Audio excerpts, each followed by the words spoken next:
You are now entering Maximum Driftcast, the only drifting podcast hosted by a Spanish soccer mom, a 30-year-old silver-haired fox going on 60, and finally, a 200-pound bowl of spaghetti with chimichanga arms. The champions, we are the champions. And welcome to Maximum Driftcast, the only drifting podcast where we are here to drift. We're here to lift weights. We're changing the whole podcast to get fit now. Maximum getting fit. Speaking of that, getting fit. That's really funny you say that because I was at the gym the other day. I was thinking of my friend Vaughn. Right, he's a great looking guy. He's a stud. Yeah. He's in good shape, and he's in solid shape, dude. He's fucking Hulk. But Sam, I was thinking, I was really trying to figure out what RTR stands for. I know you had a list of what RTR stands for. Can you just?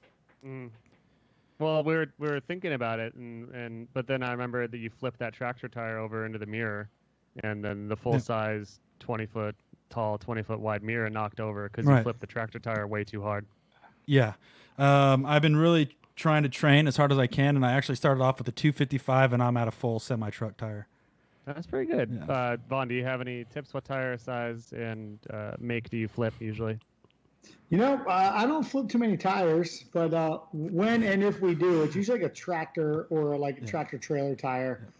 And those sizes are like outside of my scope. They're just big knobbies. And I just do the best I can to not pull my back out every time. So awesome. All right, well, this has been another episode of CrossFit Tips. So getting fit. Getting this episode of getting fit. I'm all about getting fat. Yeah. You love your burritos. You love your Del Taco. You love your taco. That's actually a lot funner thing to do, though. It is. There you go. I mean, if I you don't recommend it, but it's a good time. If you are the professional fun haver, that's like a lot of burritos and mac and cheese. Yeah, we're the professional food havers. After 2 a.m., though. That's when it qualifies. That's the best time to go to Taco Bell. I mean, are they even open before 2 a.m.? I know, but in St. Louis, after FD, across the street at that truck stop, they had a Taco Bell there. Oh, God. And the team, everybody was tearing down, so I ran across the street and ordered an obnoxious amount of tacos. I think it was like 100 tacos. And 120, yeah. It was, yeah. And she looked at me like I was joking. And I was like, no, I'm pretty serious about needing 120 tacos right now. And it happened, but they were not happy. It was a little bit too late for them, I guess. So maybe do that before 10 minutes before closing. Throw down 120 tacos on them. Yeah. Poor guys. Little do they know that was fuel for your team for the weekend was tacos. We ran on tacos this whole weekend. I mean, who doesn't love tacos? Well, there you go. We have an endless list of things we can discuss. Oh, for sure. All right, so the ones on my want to know list is I want to talk about the ring, I want to talk about the baby, I want to talk about the Ford GT, I want to talk about the FD season, and I want to talk shit on Chelsea Denofa. What order would you like to discuss those in? Surprise me. I like to be out of control every now and then. Let's talk about the ring. Let's talk about the ring. That was very in control, I think, right? And this is the first step that has gone live since the Ford Performance version went out last week. And then, as we just mentioned on Instagram, the Monster Long Cut is coming out tomorrow. I don't know. Where do we begin? There's so much to talk about with the ring that we had kept under wraps for months. I want to know. Vaughn? Do you know what? Yeah, well, I'm glad that it looked very in control. I mean, I think watching the video to me it was in control, but if you could be in my brain and realize how scared I was for a lot of that lap, it may not be as much. I mean, for me, this project was just a dream come true. I've been fantasizing about the Nurburgring since I think probably 2005 when I had like a little homemade simulator in my basement of my house. And I finally went there in like 2013 and just swore to myself that I was going to figure out a way one day to drift this track. And, we went last year with the Raptor, or we went with the Mustang last year and it rained. so we made do and had some fun with the Raptor. And we didn't want to waste our money because there's no refunds for the Nurburgring when you rent it, believe it or not. And so we drifted the Raptor. But then this year I was very, very grateful to be able to make it happen again and achieve my goal of becoming the first person to drift the complete Nurburgring. And, as much preparation as I did, playing Forza Motorsport 7 and watching videos and obviously been on it with the Raptor and doing laps. I certainly did not know the Nürburgring as well as I thought I did, especially given the fact that at those speeds and sideways, everything changes.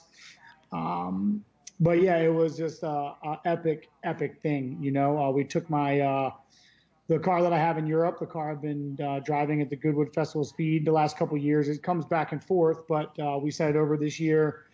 I put a PPG sequential gearbox in it, and it has the Ford Performance crate motor, which is a stock crate engine, the Illuminator XS 5-liter, and that car's got a Vortex supercharger, and it screams, and it was a perfect match for running the ring. Yeah, it sounds super crazy, and I hear it in my dreams now. It's because I've been working on that video for so long that it's like that's all I can hear is that beautiful motor. And yeah, there's so many things to dissect and all that you just said. But first, I don't think a lot of people know the story and the attrition of going to the ring and then not accomplishing the original idea that we set out to do, and then going back to the ring. So what happened there the first time? Because so we went there, and I had the 8 team compiled. We had the RS crew, and then a group from the UK, Outrun, who are some friends of ours, and they're very experienced with the ring, and Frederick Sorley to do the car to car driving, and I mean everything was ready to go, and we woke up in the morning, and the weather was so bad that the ring wouldn't let us drive. So that day, so now our 2-day planned shoot, best case scenario, turned into 1 day. And it wasn't just real quick. It wasn't just rain. It was like rain and hail and 10-foot visibility. So it wasn't even an option to make anything at that point. It was bad. It was nuts. Yeah, it was insane. There was hail on a portion of the track, but the fog was so bad you literally couldn't see 10 feet in front of you. So they canceled that day, which was nice for the budget because you get a refund when they cancel it. But in the contract, it's like nothing unless we say it's unsafe is okay to cancel. So the next day we had rain, but the visibility was good enough. So we basically had the ring, and we had a Raptor that we were going to use like as the support vehicle to do a tire change stunt with it. And so we ended up using that to have some fun at the ring. And the funny story about that Raptor is it wasn't a Ford vehicle. It was a Ford dealer's vehicle. They don't have Raptors in Germany. So a Ford dealer imported from the US is probably one of just a couple that are there. So I had to basically take responsibility for this Raptor that I was going to drift on the very slick, very cold, very wet Nürburgring. So I think that was still a dumbass idea of mine. Yeah, it was anyway. Silly but also the scramble of like, what do? We have the track, we're paying for it no matter what. And the logic that you and we all had was, drifting in the rain is better than nothing, but let's not blow the cool video of a Mustang drifting the ring in the rain, because it's so much slower, so much more boring, and honestly it wouldn't have been nearly as cool. So we're like, what can we do that's weird and different? And this nice man thankfully loaned us his Raptor, but like you said, it was like one of the only Raptors in Germany, even in Europe maybe, and it's like, hey, do you want this? But don't break it. Yeah, it was, we definitely scrambled, right? I wasn't interested to go take a drift car and drift it on the ring wet. Like that would be look, I was there to do one thing, and that was, obviously I wanted to make it entertaining and people to see it, but for me, it was fulfilling a personal dream. Like I wanted that experience of, to me, that's the ultimate challenge of this sport and this craft that I'm in love with. So I just wasn't interested in doing that. It just didn't seem fun at all. And so, I think we took the definition of making lemonade out of lemons and had an absolute blast, and it was insane and scary. But man, that Raptor, like the wheelbase is so big that it felt like it had like 1,000 degrees of steering angle. So the first time I flicked it in, I was like, wow, this thing really works well. We had a couple of tricks we had to figure out to defeat some computers and make the e-brake work. But yeah, we made some magic that time, and started thinking about round 2 immediately as soon as we were done round 1. Is this Raptor? It didn't have a manual e-brake like you have on your Fun Harbor truck, right? No, it was a bone stock Raptor, so it had the foot brake. So you were starting. Yeah, exactly. I was starting using it like the first couple turns. I was kicking it on and then kicking it off. So it turned into it was quite challenging. And then Adam from Revolution Automotive, he figured out a way to disconnect the locking mechanism so that I could just kick it and then it would return instead of staying locked. And it worked unbelievable. That truck, it worked. It was sketchy, but I was impressed with how stable that thing was throwing it. And once it got in drift, it just like set sail and it was good to go.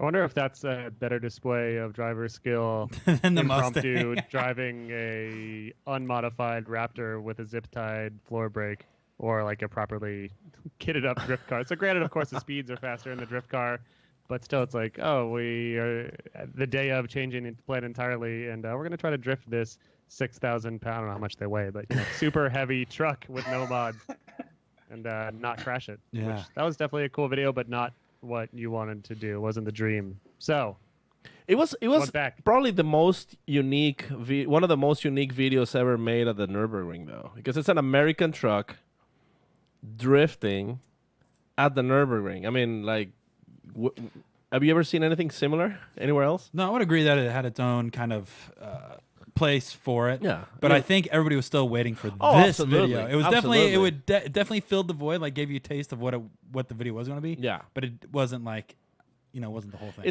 But I think it's a great example of when life gives you lemons. Absolutely. No, it's a great. and it was a great video. We had some good people working on it to make me look good. So, But that nope.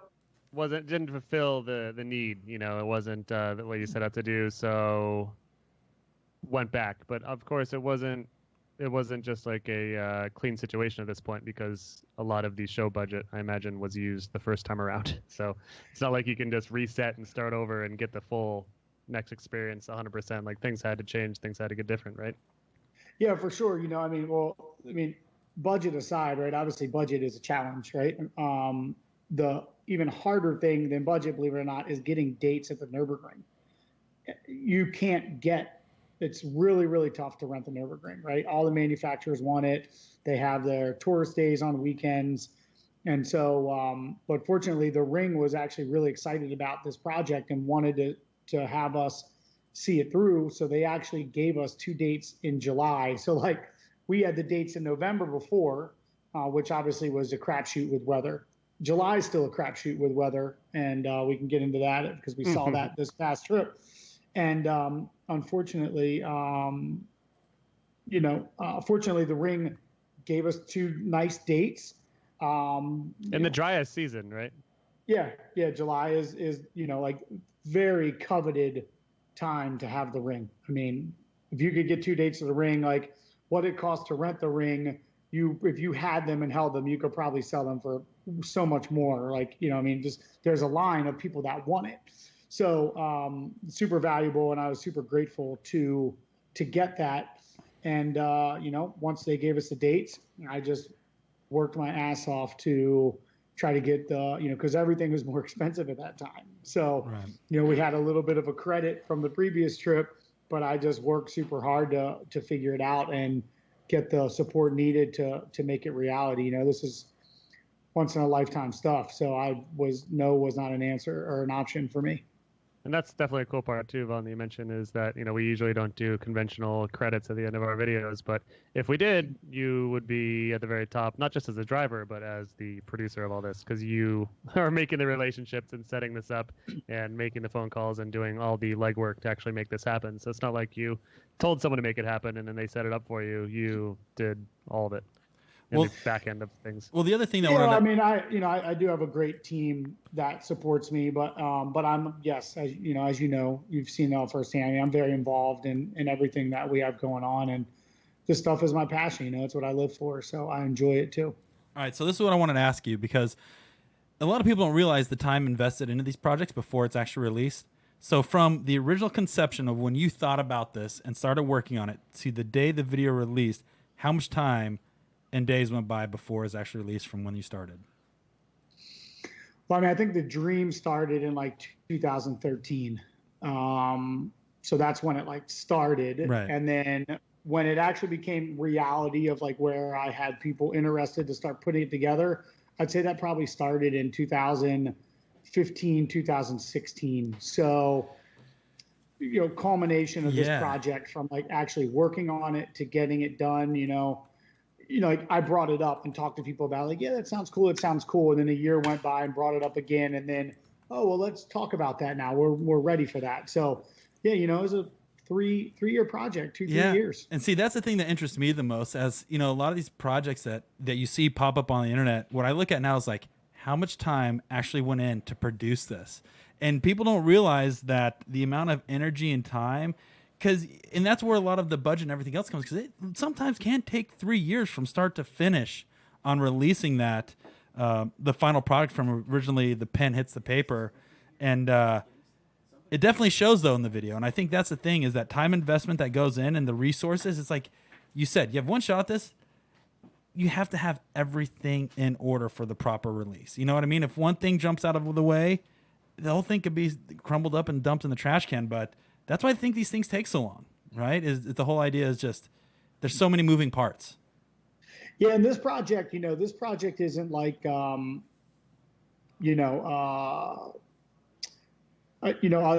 wouldn't call it a super high production project. It's not like a Gymkhana or, some other very, hardcore, a lot of production. This is just a raw video of a guy going out and attacking one of the most legendary tracks in the world, Right. So Sam, correct me if I'm wrong, but I'm sure editing took a lot of work and time, especially as much as we were with sound, but it wasn't making a major motion picture movie, right? So I think a project like this, a lot of the time was spent in the logistics and figuring out and making sure that we were prepared to do this as a team in 2 days, cover 12.9 miles of a track, and which I would if call we blew a motor and whatever the case, right? Which also I would call it pretty much one day. We'll talk about our second rain hold in a minute here, but essentially as far as shoot days are concerned, we essentially had 1 day to cover 13 miles of track on one of the most widely recognized racetracks in the world, with what is essentially a team of let's call it 4 shooters. And so when you say comparing it to the Gymkhana videos, which is an obvious comparison to be made as a, I don't want to say got into it with someone in the comment section of one of the videos, but they're like, oh cool, just another Gymkhana ripoff video. And I was like, no man, it's hard to make a video that doesn't look like Gymkhana to some extent, because those guys did definitely their videos as well as a bunch of other similar videos that follow. They definitely paved the way for a really cool editing style and automotive action and doing drifting and other cool shit in weird places. But as far as, I don't know, I don't want to get into budget too much, of course, but as far as budget and shooters and time spent, this was a very, very, very pedal to the metal, run and gun, get the shot and run, because like we said, it's pretty much one shoot day for counting just the hours, because we had more or less 2 half days. And it was cover as much of this epic, beautiful track as possible. We could have spent, I think, a full week there shooting this, and there would have been more camera angles. There would have been a few more sexy, more epic shots. But like you said, you kind of wanted, a rawer video. And granted, if we had all the money and all the time, I'm sure we would have spent all the money and all the time. But with everything we had at our fingertips, we were able to, I hope, accomplish this raw and crazy ring video. And you guys will hopefully see the full extent of that in the monster cut coming out shortly.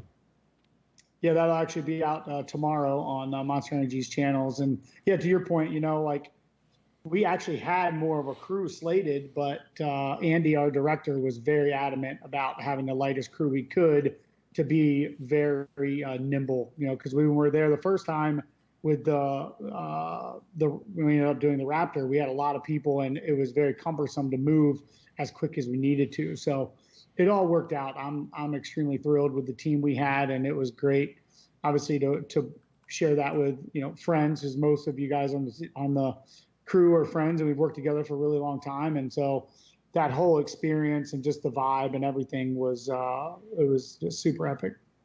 All right, so we'll get into the second coming of the ring. So second trip, we get back out there. Day one, how's that go? So day one started off pretty well. Wait, did we do 360 shot first and then Yes. went back to the start? The day one, I think we did the starting. Oh, we started okay. at the start. No, yeah. Yes. So everything was going great. Are you sure we didn't? Yeah. I think you're right. I think Okay. so. We got a couple corners. This shit is We got a such a couple. We blur planned to me. out to shoot. Yeah, I know. So, Yeah. but to lay the logistics of what the plan was to in no specific order about the 7 or 8 most iconic corners that everyone would know and recognize, with people on the ground, and we would drift as many times as it took to get the shot, which actually most times was one try, because you fucking nailed it the first try, which is awesome. And that's why you see fresh tracks in a lot of the video. And then the other half of the plan was then to just do a lot of lead follow while Vaughn pretty much shredded as much of the course as possible nonstop, and we'll get into what that takes. But yeah, so essentially a few setup locations on corners and then just full track chase car stuff. Yeah, and I remember, again, it was very blurred to me, and I was like super challenged in my zone. So like some of the stuff, like I was watching the edit for the BTS the other day, and like a lot of stuff came back to my memory that I completely forgot about. It was almost like an FD event where like I was so focused on not killing myself that Or the cameramen. Yeah, that were on the places they probably shouldn't have been. But anyway, yeah, so the two things I remember about the first day, aside from holy shit, this is happening, was so the turn before the 360. It was like it was an early shot in the day, and it was a 5th gear entry to just throw the car as hard as you can to make it drift a bit. And that's the turn where like I touched the grass before hitting the 360. And that was pretty nuts. Like that was like, that's right, we're at the Nurburgring, and this is what the next couple of days is going to be like It's official. faster than Formula D. Like almost every track, most of the ring running was faster than that. And so, so that was pretty nuts. And then the other thing I remember is I nailed that 360 shot, and then we wanted to do it with the chase car. So we did it with the chase car, and I didn't feel that I was happy with it, and no one told me that it was good enough. So we went and did it again. No, we said it's good enough, man. You're just a perfectionist, and you wanted to maybe do it I again. didn't. Maybe I didn't hear it. But we did it again, and I caught the curb. So I actually hit the curbing, right? So wait, where's my hand? Okay, so the curbing is really high. I hit it perfect enough that my diff, the bolt on my diff, got knocked out. It was a freak awesome accident. It would have been hilarious and cool if you just did this on like a fun track day, but yeah, it kind of sucked, and I was kind of bummed. But anyway, we fixed that, and then we headed on to the carousel, and I was super pumped because I wanted to get this shot of the carousel with the front wheel hanging over the carousel. And so we're at the carousel shooting that, and then all of a sudden, the clouds get dark, and like it was nuts. It was like a movie, and the like skies turned black within 10 minutes. It was really crazy. and the clouds are flying in like at speed I've never seen clouds flying. I'm from the East Coast. I see storms, but this was a wild weather system come in, and sure enough, it's freaking hailing now. It was beautiful sun, and then it went to hailing. So we got kicked off the track. I'm driving, and there was a point where it was so bad. I don't have wipers on this car. So I had to let like someone get in front of me so that I could see, and I'm getting soaked in the car, hail. No windows, no wipers. There was like buildup of like hail in the track. It was insanity. Yeah, we couldn't see, and we were in our Audi station wagon car, or what do we call them, Paco, in Germany? It's not a saloon. It's a shooting brake. A shooting brake, yes. and our windshield wipers were on full blast, and we still couldn't see anything. So we're all driving back in a convoy back to the start to go find some sort of cover, but it's 5 miles an hour and kind of just praying you don't randomly hit something. So Vaughn had to do this in the race car, no windows, no wipers, and it just got so bad so fast. And this is only halfway through the first shooting day, and this is just like, oh cool, this is our shoot once again. We came back and did this all. We did this all again, and now we're just getting demolished by the most freakish weather, which really gives, it's called the green hell by many people for I think a lot of reasons. But the fact that there can be different weather systems all over this gigantic track, it's so strange how it was sunny and then suddenly it's just the most insane storm I've ever been in. Yeah, it was nuts, and it was like heartbreaking. It just. I was like, oh my God, like again, like this can't happen. This cannot happen. And if we were going to have to do it in the rain if it happened, because we weren't coming back. There's no way I was going to be able to go back and like, can we do this again, please? So, but fortunately, we went back. That was it for our day. We got some pickup shots because you were smart to use the time. We got a couple good pickups, which we got all that fun stuff in the BTS. And then, we had a day break. And then, because I was hedging my bets, day on, day off, day on. And I knew we'd at least get one good day of weather if we did that. And so, then we went back and we had a perfect day. The second day,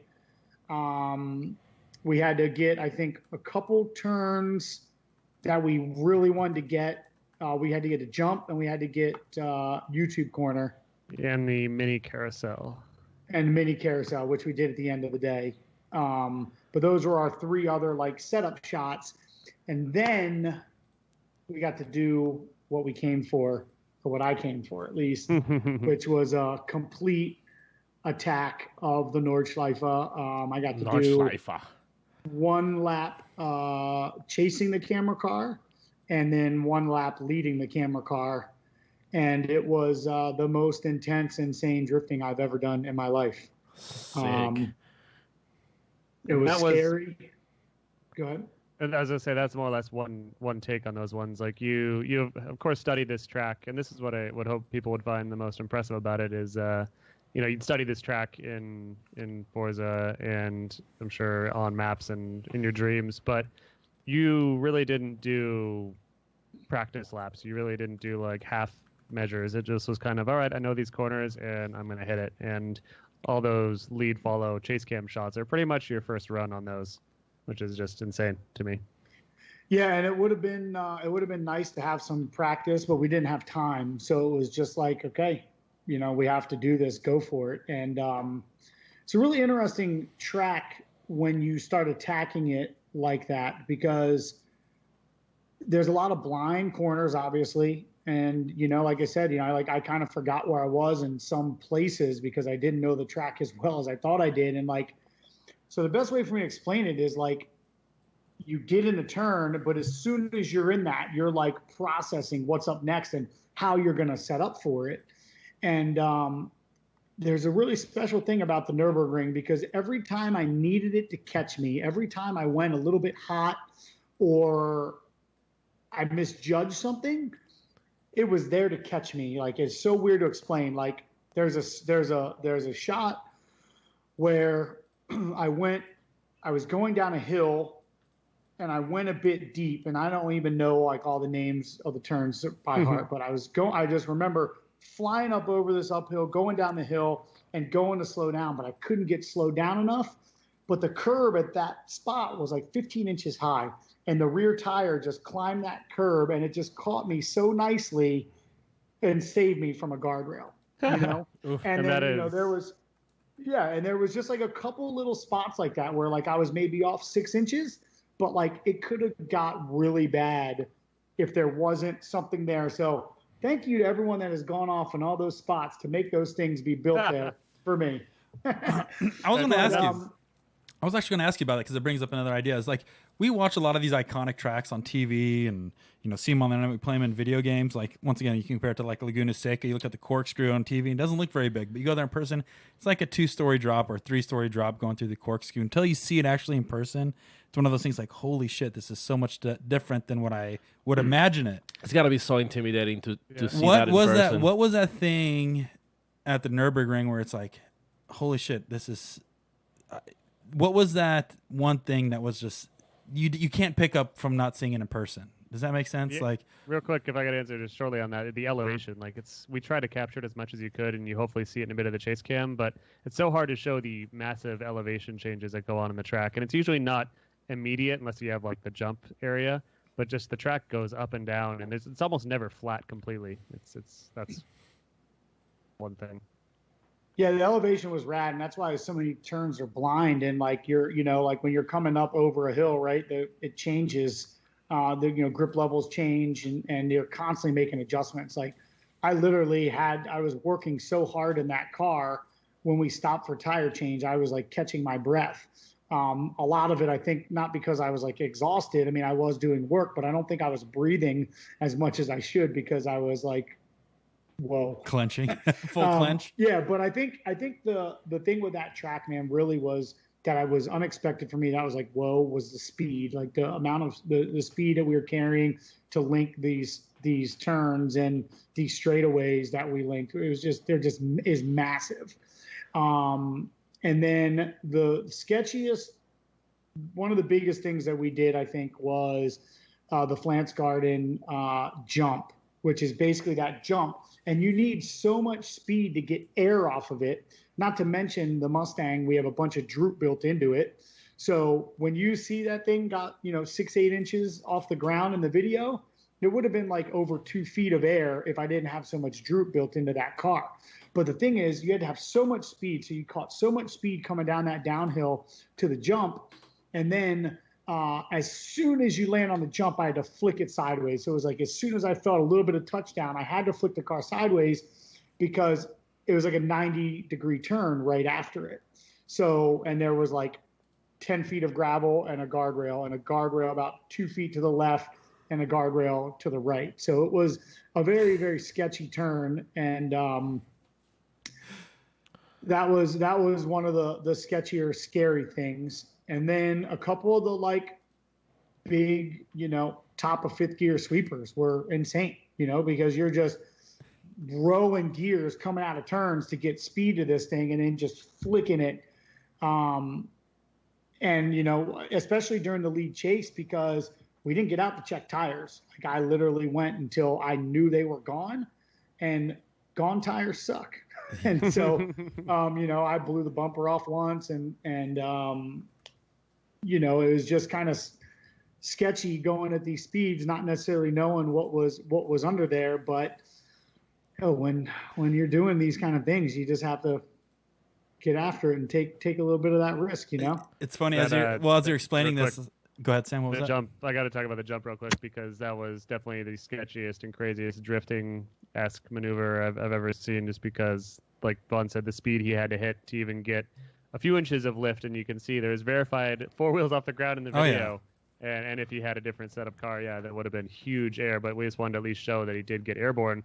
But yeah, he immediately goes from top speed, straight driving to pretty much trying to land, you're landing straight, but hitting the sideways button, for lack of a better term, immediately after you land and just nailing that every try. I think we did it 2 or 3 times, was just absolutely insane. And yeah, that was definitely one of the scariest camera moments too, because I fully trust Vaughn after all these years of shooting with him. But there's still like, man, this is if there is a time for someone to make a mistake, like this would be it. And and thankfully, the driving was impeccable as always, which just still kind of blows my mind. I don't think that there's many people in the world that could do it on the first try and then continue to do it every single time, and it's just mind blowing. And hopefully we get to. You don't really get to see that in the main piece though. Maybe it gets shown in the BTS, hopefully, but words can't really describe, or just like a main action video can't really describe the true sketchiness and the skill of a lot of these situations.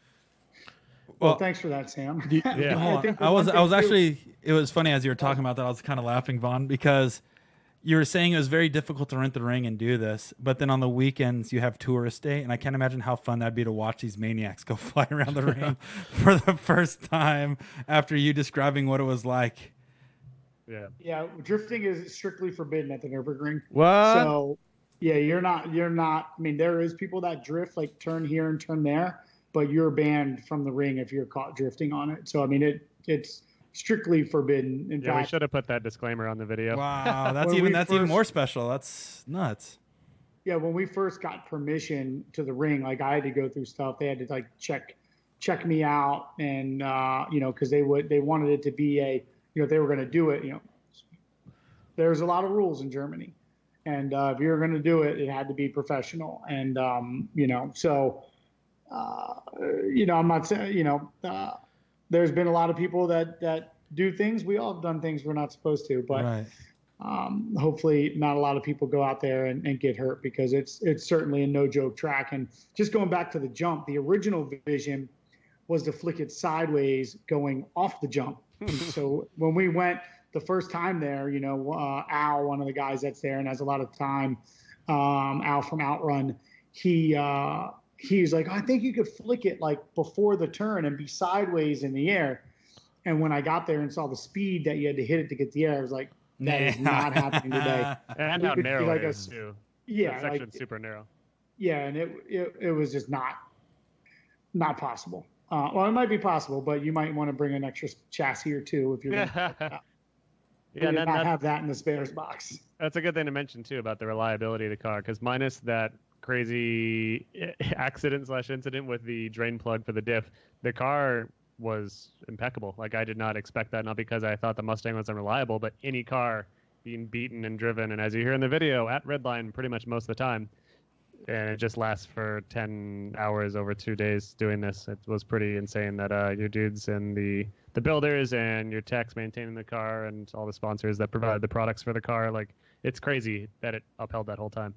Yeah, I mean, and literally that car is not even like, that motor is not my FD motor, right? That is a Ford Performance crate motor. It's like, I think it's 17 or 18 grand, which, obviously it's still a lot of money, but for a motor to be able to handle that kind of abuse, right? That obviously Pennzoil Synthetics handles the heat, and that's why we use the good stuff in our cars.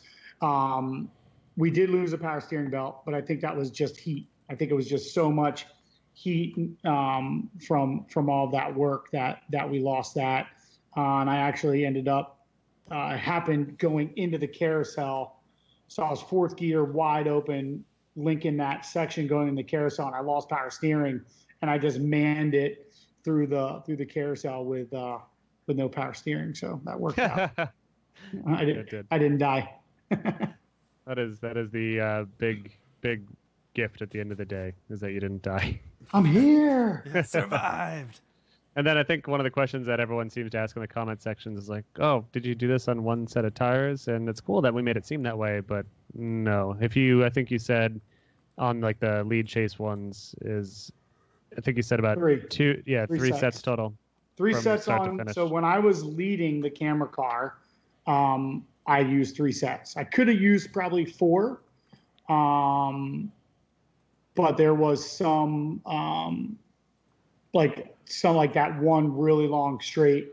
Obviously, I had to wait a little bit up, and a couple other little things. I probably could have used 4 tires or 4 sets there. And then when I was chasing the camera car, it was 2 sets of tires, just because I obviously wasn't going as fast because I was driving off of the camera car and not able to get full speed as when I was leading, because I obviously had to brake at some spots where maybe I wouldn't have, and make some adjustments to stay within the frame. So for me, lead car, right, when there was nothing holding me back, that was just the most epic, insane stuff I've ever experienced in my life, and behind the wheel of a drift car. Yeah, definitely. Hope it shows in the edits there. Yeah, What, we have that edit, and then there's going to be at the end of the month is going to be another really cool additional edit that will be coming out with our friends over at Forza, which will be another some really cool other POV stuff that we're doing with them. So we're really excited about that. We haven't said that to anyone except for you guys. So Boom, exclusive. Hey. Paco, Corey, any other ring? Yeah, like I questions for was asking earlier, and I'm gonna blame you, Sam, on this. Sure. Instead of calling it the Drift King of the Ring, you guys should have called it the Drift Lord of the Ring. I mean, Lord of that's the a Ring. strong I name. mean, for he would have sure. been epic. because no strong. We probably would have maybe gotten in trouble with that though. Oh. Drift Lord of the Ring. Yeah. Yeah, it's probably trademarked in one or two countries. Yeah, I put it Patented in. and trademarked. Yeah. That just reminded me too. I wanted to bring it up as you were saying before about the ring and the rules of the ring. But they take the respect of the track very seriously. So by even the fact that they let you drift the track was something special because, like you said, they had to vet you and make sure that you were a legit person to do this because they take the dignity of the ring super seriously, and they want to make sure that it was not a screwing around video and a serious racing endeavor. So they only let sure. certain kinds of graffiti. I don't think they can control the graffiti, so I think they're just going to let Sam, that how many happen. And penises did you see on the track? I saw, I think, one or two, and then hell I did yeah. Per mile. actually- Yeah. In one of the earlier versions of one of the earlier cuts of it that I sent out, I paused it just randomly while showing someone the video, I think. And then as I paused it, I realized, oh, there's a big dick on the ground. And then needless to say, I changed that part because, there's a couple Easter eggs in the edits you might find, but I didn't think it'd be okay to do a dick in the edit. So You just say it's a bass flute. It's a bass flute it's a bass graffiti. flute on the ring. We have a bunch of super chat questions on. Are they related to the ring? Otherwise, that's why I was saving them. Save let's them. see. If there's a ring related one, otherwise we'll get to those. We'll Yeah, get to those when we get to the not question yet. section. Yeah. So are we done with the ring, Vaughn? Are you done with the I ring? think so. Are you going back to the Hey, ring? you guys asked. We can move on if you like, unless No. you guys have anything else. What's the next ring video? Yeah. I've got a couple cool location ideas. I think for me, I really just enjoy that raw going out and attacking cool locations like that. Mm-hmm. So I have a couple other ideas in the dream book. I mean, the first one of these videos that we did like this was the Rudskogen in Norway that we did at Gatville, which was a lot of fun. So we'll see. It's been a big effort and a big project. So I'm just happy that it's over and everybody's enjoying it. And I think we'll let a little bit of rest come and let the creative juices flow and go down the list of dreams. But hey, maybe you have some viewers that want to give us some ideas of locations. Yeah. I just saw today we hit 2 mil in the Ford Congrats, Performance. boys. That's something. Nice. That's some juicy Yeah. numbers. I would suggest. Yes. What was that initial D? Hokkaido in Japan. It's like a Kagi and Haruna. One of the- Some of the Toge roads out there. Yeah, those one are of those- real roads. So Yeah, that would pretty cool. I mean, if you can get the whole ring for you, why not getting like an actual, one of those initial D roads, like a downhill toge, bring in. Yeah, the problem is a lot of them are like those roads are actually pretty slow. So I don't know how cool like that would portray in video. To be honest, Well, it'd be fun. what if you pair this with a Ford Focus RS hatchback drift car? And it's kind of like a Hachiroku hatch, but this is a Focus RS. So make like an RTR Focus RS, attack downhill the Toge in Japan. Vaughn Gittin Jr. 2020. Oh, Boom. bam, You do- Paco. Wow. You do raise a good What point. a though, is sales that guy, Paco. I'm just saying. there No, you definitely should is, hold on. I'm sure- Hold wait, Uh-huh. hey, Sam. Hey, Paco Gittin Jr. Can you talk as Vaughn, explaining that to Vaughn? All right, here we go. Oh no, he should talk to as Vaughn Gittin Jr. explaining it Yeah. to the Yeah. local Okay, so- governor, the local Japanese magistrate. Yeah, I'm Explain trying to him. get permission. I'm trying to Yeah. get permission All right, here we to go. do this. Can All right, you all right. explain to Mr. Taniguchi that we're going to Mr. get this done? Taniguchi. All right. So Here we go. Here we go. It'll Here we be go. more like, Oh, wait. Oh, yeah. Konnichiwa. We're here in Hokkaido. We're trying to get permission to get your road. It's gonna be an awesome video. We're gonna get pumped and stoked. We're gonna drift the toge downhill, the focuser ass. Thank you, the guys from Ford. Woo! Oh, shit, I botched the woo. That was pretty good. Except I don't say stoked. I say pumped. You say But- I'm pumped. so pumped. And dude, Yeah. which is But it was that's pretty good. It was pretty good. I'm I think, sold. you I would know give what? you anything. You're way better when you've had a couple beers. Oh, It was boy. pretty yeah, good. man. It is Honestly, I only had a whiskey so far, so it's terrible. His pipes are not moist enough. Usually about 2:30 a.m. leaving the pike. All right, guys. It's like my voice is already naturally raspy. Comes more natural. It was good, though. It was good. It does raise a good point though, because kind of where do you go from here? This is kind of one of the biggest things that anyone could ever do in a race car at a racetrack. So it's kind of tough to think of what's bigger. I think that you got to rest for a minute. You can't really look. You gotta go what's bigger smaller than now. It's that. like, You gotta- damn it, you gotta do boys. something alternate, something different. And also for my end, this is definitely the biggest project I've ever worked on and edited. And I've spent so many endless hours and long nights on this project.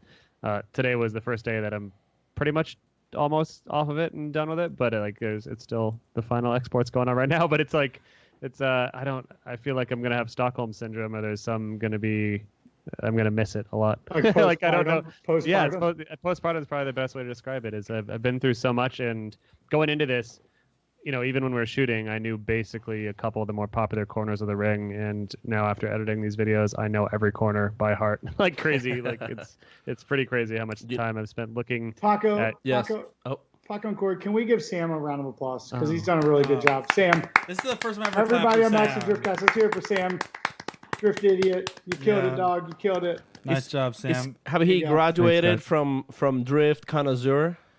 Well, let's go back to the life of Sam. Sam was just this young little boy with a old Canon Rebel who's And evolved only into one this color monster. hair. Yep. He started off with all black hair, and then he turned into this gray ghost. It Look is what you true, did to I him, have Vaughn. Vaughn, black yeah, you hair. ruined my friend Sam, Vaughn.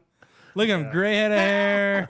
He's broken now. God damn it. If Where's you, my old if you friend want to Sam? just find a direct correlation, that might be the closest one. Is I had black hair, I met Vaughn, and now I'm almost all salt. Not much pepper So left. can we Yeah, say well, there's here's the reality of all of that, the whole conversation. When you find your passion and it hooks you and you're able to make it your everything, you're going to get a cup of grace. That's just the way it is. So What about you? you should hope you end up with a few grace. Yeah, that's right. Girls love it. What about you? Do you have dad craze yet, Vaughn? I have a couple like little guys, like right. Oh, Right, yeah, see look that at guy right there? You see that right there? Dude, George Yeah. Clooney in the building. yeah. Two little grays right there. God damn, I was wondering why he was getting so sexy. Look at him. He's got the gray. I just got a couple of grays right here in my beard. Like, No, that looks like a Taco Bell salsa. that's what it is. Okay. Yeah, it's not great. It's that gray moldy. Taco Yeah, Bell what salsa. LG? That's So queso way. moldy. Queso. Okay, so that's actually a good transition. The biggest news I imagine in your life lately is not the fact that you got to release a ring video. It's the fact that you are going to be a dad very soon. I think they're pretty close. Yeah. Yeah. Yeah, literally. No, yeah, man. Yeah, we actually just had our baby G hype party, we called it, which is a baby shower. But Baby G hype party. yeah, Do you guys have the we had baby all the shower? family. Do you guys have the baby What's that? shower at the Renaissance Festival?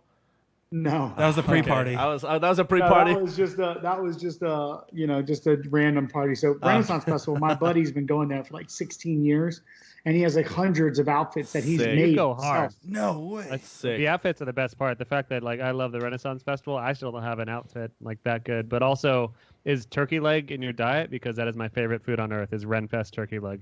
I mean, I'll tear a turkey leg up at any moment in time. But yeah. So anyway, he has all the outfits. So when you see those outfits there, I wish I could take credit for having those in my closet, but I just Oh, bummer. friend. But yeah, so anyway, so we had our Baby G hype party. We had so Abby is about 31 weeks right now, so we're expecting end of November, early December. So basically after SEMA, I'm pretty much on lockdown at the house. And yeah, it's very exciting. Obviously, you know, I love kids. I always have. And, you know, I'm excited. I'm going to be having a son. And we announced his name this past weekend, which is Gunnar, Gunnar, Vaughn Gittin. Gunnar. Which is pretty rad, both my dad and my name, obviously. And so, yeah, we're extremely pumped, man. It's going to be, you know, next level. And I'm excited to be, you know, take the kid and go traveling and, you know, would get that him make behind the wheel of a car as soon as possible. would that make him Gunnar Vaughn Gittin the third? No, because it's not a. No, it's not his because first he's name. not Vaughn Gittin. If he was Vaughn Gittin Jr., then, or if he was Vaughn Gittin, he'd be Vaughn Gittin the third. Yeah, we didn't want to do VG3. But it would be, I mean, technically, What's that? he would be the third because it's Vaughn, then Vaughn, that's his middle Vaughn name, Jr. That's his middle name. I know, but I mean, yeah, Francisco's my middle name too, and I go by my middle name. My first name That's is because Luis. that's because your first name is Luis. Yes. And you didn't want to be confused for. What's his name? Pitbull. Oh yeah, Yeah. right, that guy in Irish is pretty much the same. Yeah, you guys ever know to say. Dale. Golly. I have to feel like, Vaughn, you planned the timing of this baby on purpose. Because after the FD season and after SEMA. Is that true? Yeah, pretty much. I mean, yeah, I mean, awesome.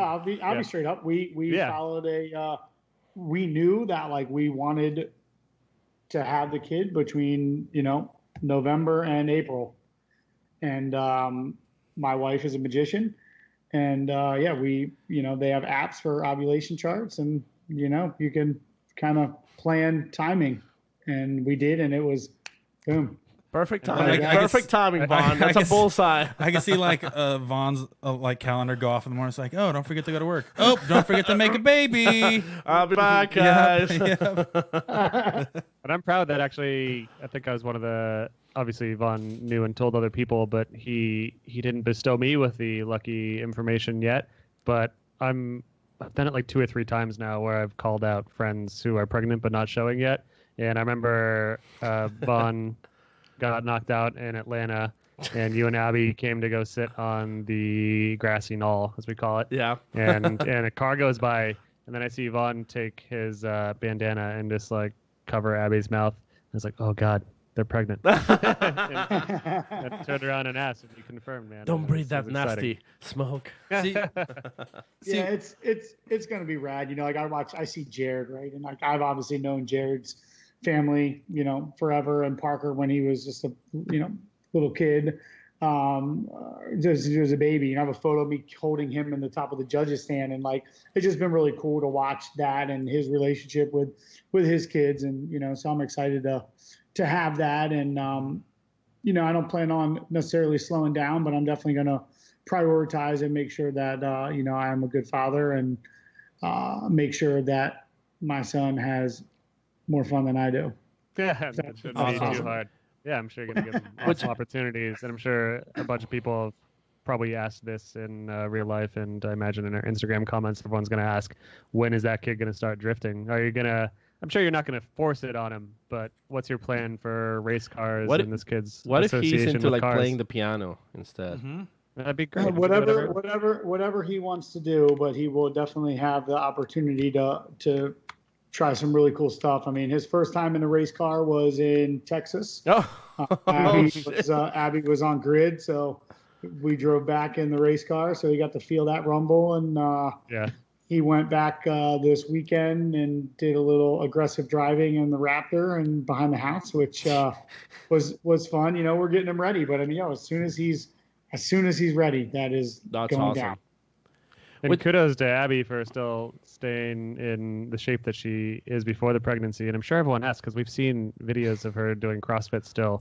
And conventionally, my brain says that's probably not healthy, but I'm sure it is not only probably healthy, but encouraged if that's what your body's used to, right? I mean, it's actually very good. It's actually really important if women can to be working out and doing yoga and eating super well and taking care of themselves, because obviously the baby gets all of that benefit. And the yoga and working out evidently just makes delivery and everything much easier. In fact, I actually went to prenatal yoga with Abby yesterday. Ooh.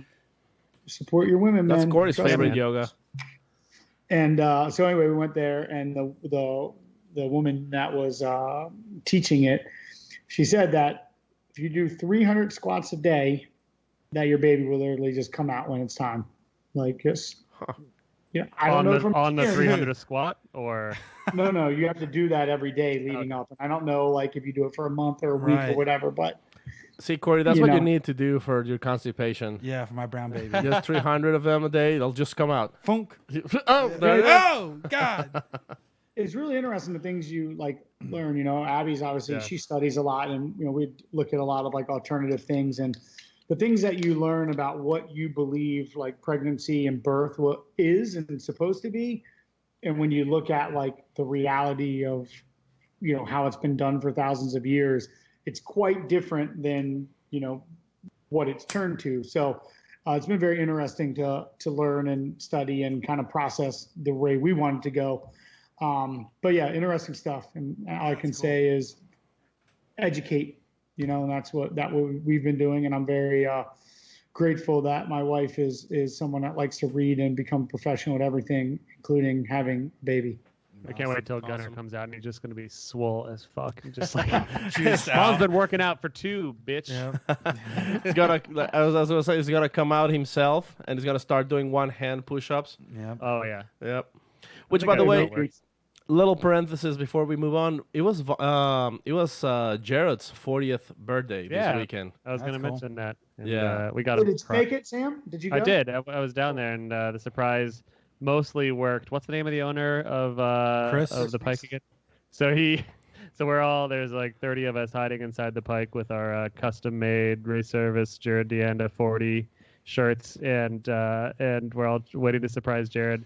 But then Jared gets into the back parking lot, and Chris runs out and gives him a hug, and he's wearing the RS shirt with Jared's name on it. Oh, And our buddy Nico, Ornamental Conifer, made really awesome custom logos that said like Tyson, Bravo, and Parker Jet, and SD for Steph Deanda, SD Madres, like the San Diego Padres. Really cool stuff. But he runs out and gives Jared a hug. I'm like, oh no! But Jared, I think already had some idea when he drove by because he saw us in the windows. But the effect was all the same, and Jared was had some tears of joy. Aw. Yeah, It was that's a awesome. beautiful. Yeah, he was super pumped, and it went well. Yeah, I would have flown out for that, but we obviously had our Baby G hype party. But Yeah. I'm glad you guys gave him the party he deserved. Yeah, it was awesome. He was pumped. Let's do some of the super chat questions, Paco. Before Let's go to we jump. go to FD talks here. So these are questions Yes. from some people on YouTube. Super chat, if you want to get a question in above all the other ones, super chat on YouTube is a way to go. You got the first one there. It looks like was that Joe Makeshift Drifts. He says, where was it? He says, ask Vaughn if the S197 is still a relevant chassis for drifting, and how much can I expect to pay for a decent one? I mean, sure. It depends. Again, I always get this question of what's good for drifting. What should I Yeah. do? And I always tell everyone to start with your goals.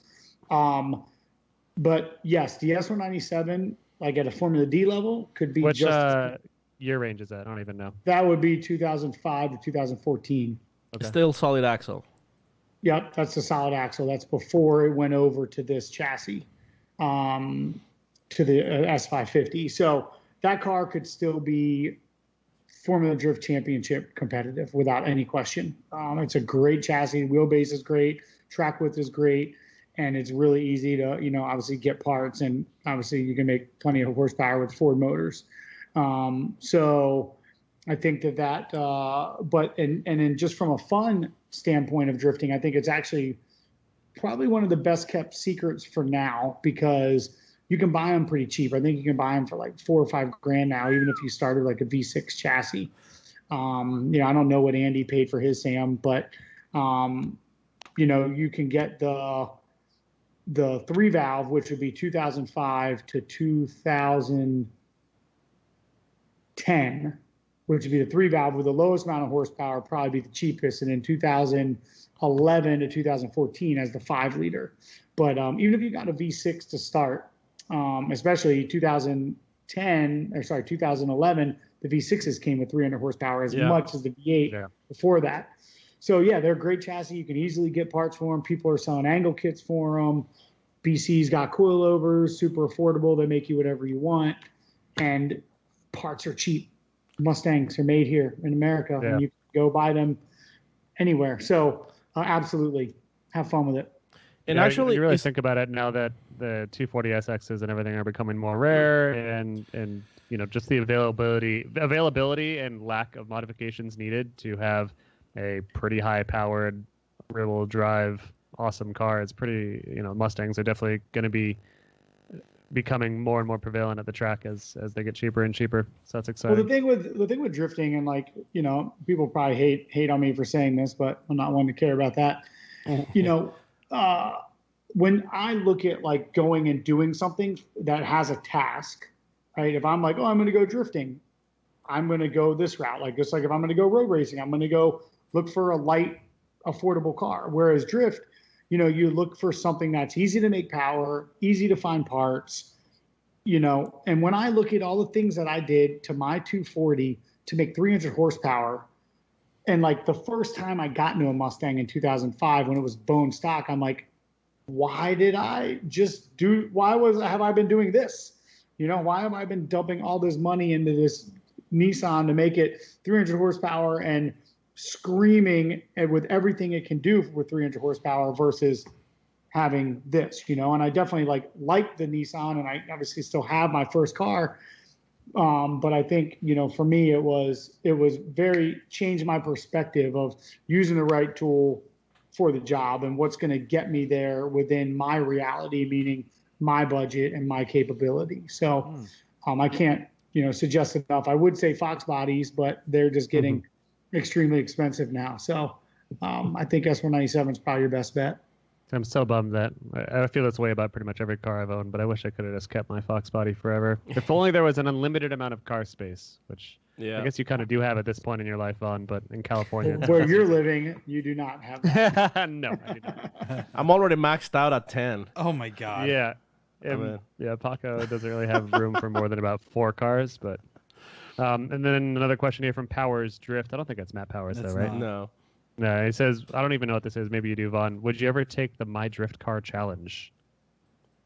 My drift car challenge. Is that the Paco or Corey? I've no I think it's the what is it? I think it's a show on like GT Channel where somebody drives their car down and they put them in the car just to do some obstacles, and they put Matt Powers in the car to do some obstacles. That's and not, well, I think that's what it's called, but it's just a YouTube show, I believe, from my understanding. I guess what he's talking about is That's like if fun. you drive their cars or something, maybe?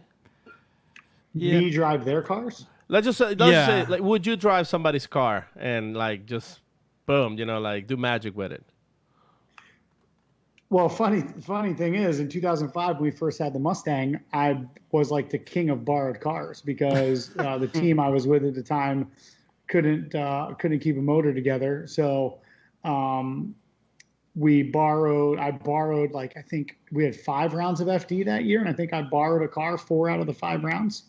Wow. So yeah, I mean, I don't like driving other people's cars because I don't know how they're maintained. And then if I'm the one that gets in it and breaks it, then I'm that guy, and I don't want to break anyone's hard-earned work. So, but under the stipulation that they were really wanting me to drive the car, sure, I love driving. Would you ever? Never mind. I was gonna make a bad joke about a video that is the next thing I'm gonna be working on, which I think you just saw a draft of, Vaughn. But I was gonna say, would you ever do something silly with Matt Powers? But we'll just have to save that joke till another day down the road. I love Matt. I've driven with him a lot, but yeah, you guys will see. We did something pretty cool recently. You guys will see that. Can't wait. There's a question Chris. from Chris Nelson. He says, since you drifted the whole ring, what was the lap time? And congrats on the baby boy. So I think, I don't know, it's a tough question to answer because obviously we didn't do it straight on. But what would you one guess the take. drifting lap time would be if you could do it all in one take? You know, I don't you- know. Did you Go put ahead. down a time in your street RTR? I know you were doing laps during the Torsfarten, when the tourists get to drive. Oh, on a you know lap, what? I didn't do a lap in the stock RTR, but Frederick, I let Frederick take a lap because he knows the ring way better than me, and I wanted to see what the Spec 2 RTR was capable of. Man, I have to look what it did. I want to say, and I can't quote this. This can't be official because no time is official at the Nurburgring, and I don't want to, get into any of that yeah. fun stuff. But I want to say that it was a low or a high 7 or a low, very low 8 in that. So, drifting the ring, if you didn't have to change tires, and I don't mean having a water sprayer, like if you could have full grip and not change tires, and I would bet it would be 9 minutes, maybe 9 minutes with like a really high horsepower hooked up car. That had enough gearing to go as fast as he wanted to on the straights. Because the as well. secret of the ring is the turns. I mean, that's where you mess up or gain advantage over other people's time. So like the straight lines are not really that significant. Well, I feel like if you have a top end geared car though, like the straight lines that are so large, like how that one straight is over a mile long. I mean, if you have a car that can make up lots of time on the top end. just for a reference, Sam, for example, a Toyota GT86 factory Toyota GT86 has a 9-minute time around, like 9 minutes 9:09 around the ring. So that's not it's a 200 horsepower car. Going down. That's the cool thing about the ring is it's a momentum track, right? Exactly. So like there's not a ton of slowdowns. But there is still, when you could do 180 on a straightaway versus 120 max speed of a 8.6, which I don't know what that is, but But then see, like for example, if you go down to the 8-minute time, we have for example, like a Porsche Cayman R. No, you got it. No, you got it right. Okay, it's Did you say Hyman? He said Yes. Porsche Hyman R. yeah. Okay, that's right. Thank you. Or even like Cayman S. It's 320 horses, and that one drops a minute. So it's 120 horses more, a little better suspension. It drops down a minute in time. Right. Okay, So- what else? Keep going. What And else? then let's just go back to the 7-minute real quick. And now here starts getting very contested because on the 7-minute, now we have like ACR Vipers, the Ventadors, SVs, like the craziest times are on the 6-minute. 6 minutes 44, I think, is the fastest production time with an Aventador SVJ. Well, then I think I got 6:43 in my Audi turbo diesel. Oh, wagon. good job, Nice, Sam. Congratulations. Yeah. Can we get a clap Wait, again is for that Sam? bridge to gantry times or are those official laps of the Nurburgring? These are like the official lap times for production vehicles. How do you Got get it. those? So that's super fast. That's from start to start. The times that I Yes. think I was explaining, I think was bridge to gantry. No, it wasn't bridge to gantry. It was full lap because he lap. kept hitting the limiter on the straightaway. So don't Oh, quote that's me on right. that time. I'd have to go back and look. well, how do you capture an official time at the ring? Is there an official or You what have is to it? rent it. You have to transponder? rent it and do it. Yeah. Wow. Yeah, they don't have transponders, I don't think, for tourist day. It's still pretty sick. That's awesome. I mean, even if you just like time it like by hand on Like the All Days passenger. of Thunder style. Oh yeah, I mean that it gives you a very close number. I mean, it's still like it's not gonna be an official time, but it tells you where you're at and you're driving. Yeah. Yeah. Yeah, I'm actually looking to see if I can find that time. So don't think I'm not No, you're all good. bored over here. Yeah, it's all it's good. okay. They're No not worries. official. And then, look, guys, let's do the rest of the super chat Yes. questions with the Instagram one, so we don't just sit here on too long, because everyone, of course, has lots of questions and wants to get all that critical Mustang Let's knowledge go. from on. But let's get into 2018 FD season a bit. I brought it up in the very beginning, talking shit on Chelsea, but we would never talk shit on Chelsea because your boy has finally showed what can be done, what he can do, I should say, behind the wheel of an RTR Mustang, and you must be proud of him this year. He's been killing it. Yeah, I'm extremely proud of Chelsea, and he's been a great addition to the team on all fronts. He's someone I'm happy to call a friend, and really enjoy him being around. Him and his lady are pretty rad, and we have a good time. And it's been really cool. We've gone through a lot of changes this year in the team, some staff members, and other things. And, we got off to a really bad start. We made some changes and some decisions in the off season to increase some power and, change fuel, add different sort of individual throttle body injection. And we're also made a switch to a different ECU. And Fired your things media guy. Fired your media guy right away. had Finally. too much gray hair. And so, I think my perspective is that we made some decisions and we didn't follow through on them, and some vendors didn't do the things that they said they could do, and it put us in a really bad place for the first 3 rounds. For instance, Long Beach, cars were breaking up. Florida, cars were breaking up. And Atlanta, we got close to getting them sorted, but they were having some really weird ignition misfires. So we took a lot of the new stuff out, mainly the electronics, and replaced it with all stuff that we knew that was proven, and got everything sorted.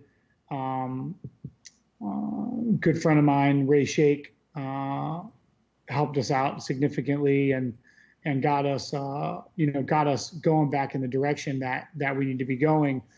We've had such a bulletproof motor and engine program forever, and the motor is great, but we made some bad decisions, and that's all there is to it as a team. And they say about teams, we win and lose as a team, and we did some hardcore losing the first 3 rounds, and then it was we had to just get it figured out, and we did.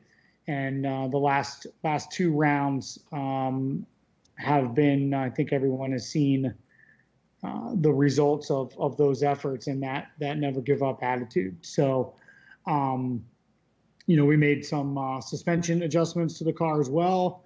And now I got the motors working, and you can really see Chelsea's come into his own.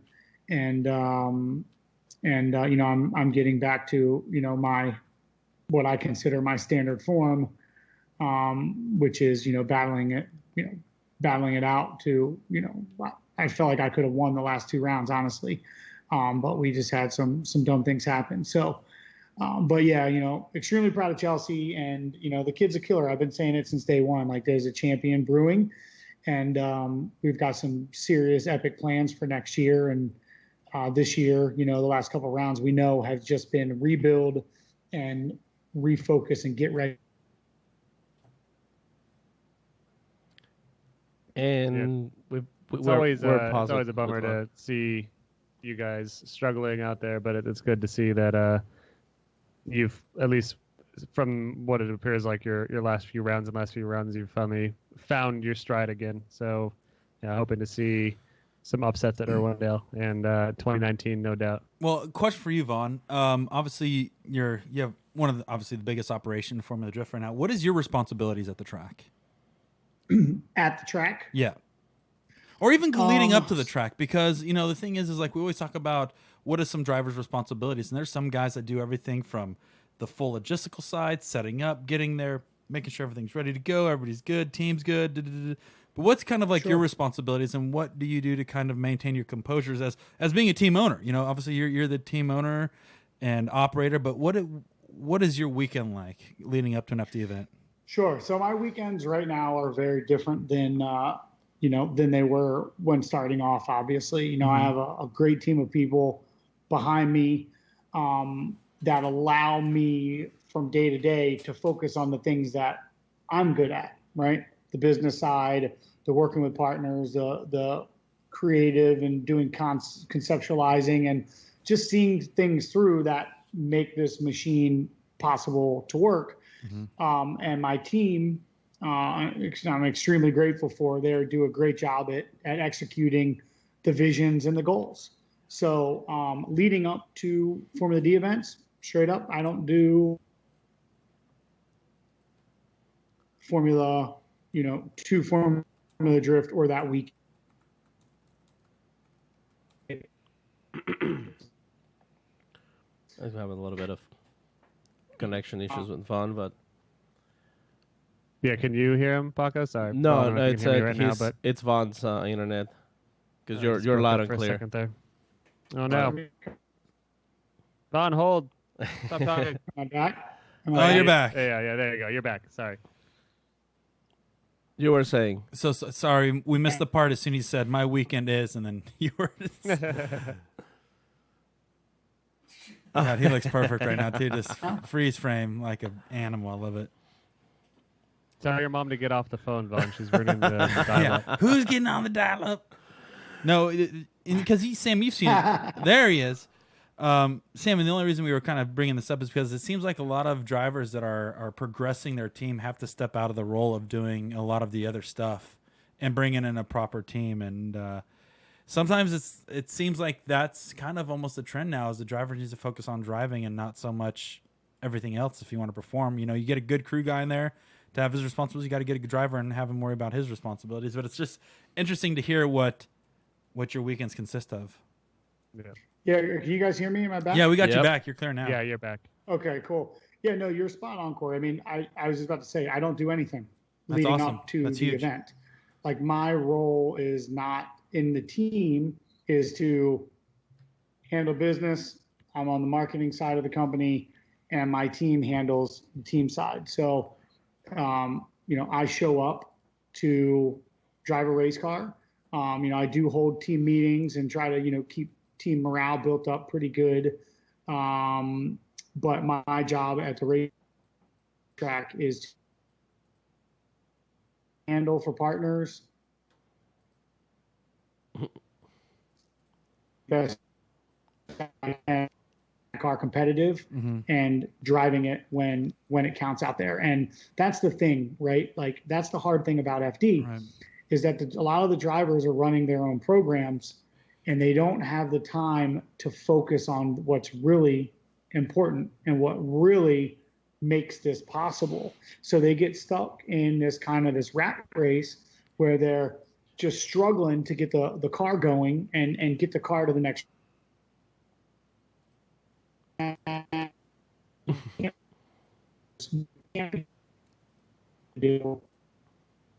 Time on social media and communicating with your people, and it's tough.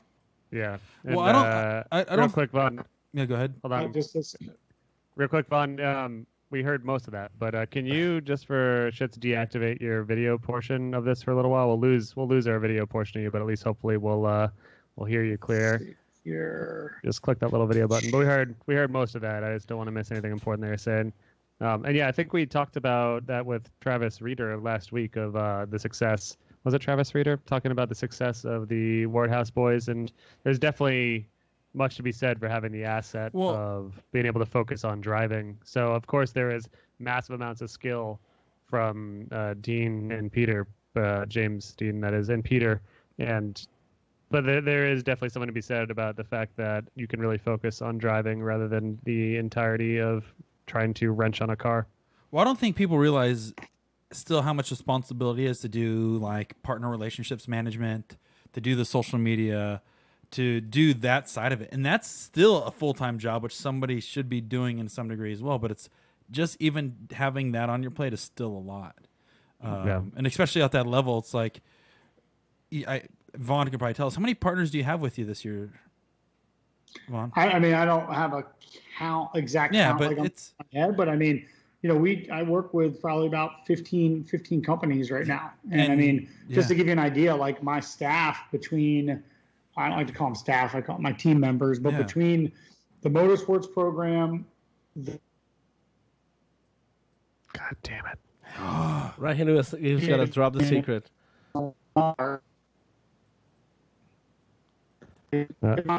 again? Yeah, he said, yeah, we lost you for a half second there. You said between your. I don't know what's changed in my house, but I mean, Probably downloading a lot of Mustang videos and It's been on YouTube. no, I think so. Sorry, yeah, but I mean, between the programs, to give everyone an idea of scope, right? Right. So, Formula Drift program, activation and demo program, media department, RTR vehicles. I have about 30 team members. Damn. I don't know if you guys saw Chelsea's podium photo. Yeah. Dude, the most You know what I impressive mean? thing ever. Even Well- you were there. But it's a lot. We're managing two top level drivers, Yep. right? And for Chelsea, we handle everything for him. So there's that. Then there's multiple vehicles that do activations, demos, Europe, U.S., China, whatever. It's just a really, really big. It's gotten to be a really big operation. But I mean, just doing Formula D is just not enough anymore. Yeah. Right? I mean, Right. it hasn't just gotten to that point where you can walk in and be like, I'm a Formula D driver.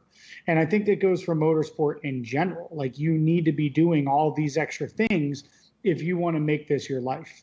I think And- you've also had extreme success pioneering that professionalism into the sport. And this year you have the whole Fun Haver Tour, as you're calling, I think, the activation, right? So you have an entire second side of the rig, or even a second rig now, that is all activation side, just doing really awesome things for fans, from displaying the RTR cars and other brands and other products to just a general place for fans to get away from the weather, whether it be hail and storms and snow. Not snow yet, but you know what I mean? Like, it's a whole new side of the team rig dynamic that we haven't seen in drifting before, I think.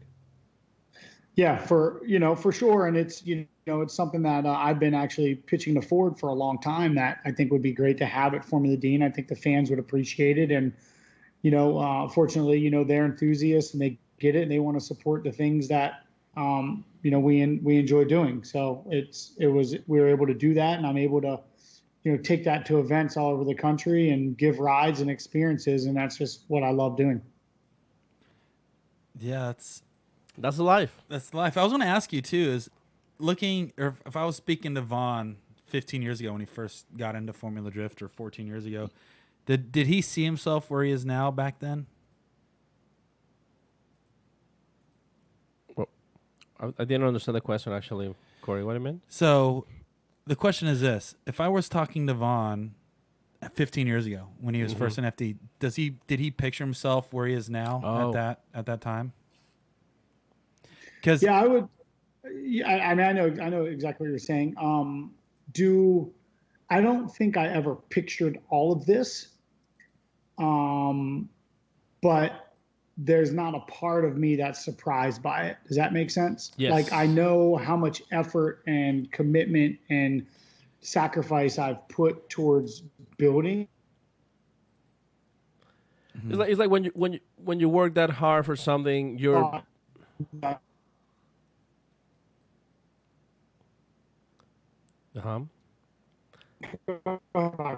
Sorry, Vaughn, we lost you again. Like right you hear me? when Yeah. right when you were giving us the chatter, we lost you again. So you're back. It's good and frustrating. Where did I stop? no, you stopped that. You didn't. It's not unexpected. Yeah, exactly. No, I stopped there, and then Paco, you started talking, so Yeah. I stopped. But the only reason I asked that is because it's like at that time you're technically developing a new sport in the United States, right?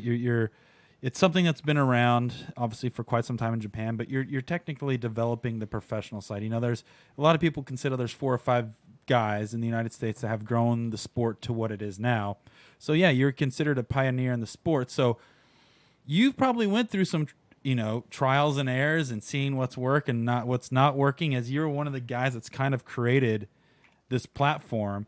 And so it's just interesting to kind of hear. It's like, okay, well, we tried that didn't work. Okay, we're gonna try something else. Like, that's what I was interested in. Is there's somebody's giving you something new, and it's like, all right, run with it.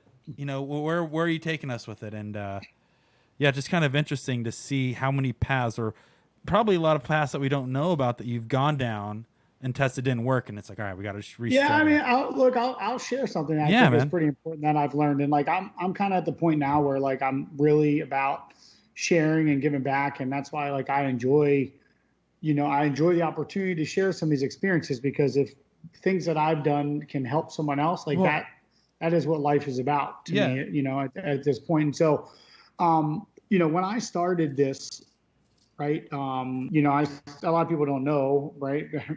I started literally, open trailer, built my car on my back in my garage. And then I started driving with Falcon in the Mustang. That was my first year doing that, or 2005 doing that. And there was no pay or anything like that at that time. It was just, hey, I had a car, I could show up and drive. So I was still working. But what I did was I developed a program, and the cut a long story short is follow media, right? So back then, magazines were all the craze, and a magazine ad was $5,000. So technically, value of being in a magazine, having a logo in a magazine was $5,000, even if you valued it at $2,500, right? Whatever. So what I did was I got all of my sponsors to commit to using me in advertising. Yeah. So then I could go, because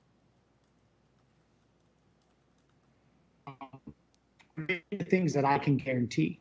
And you can't. So what you can do is I was able to commit to ad buys or using me in advertisements, whether it was TV commercials or magazines. And then I could go to partners and say, hey, I'm going to be using all these things, so you're going to at least get this value.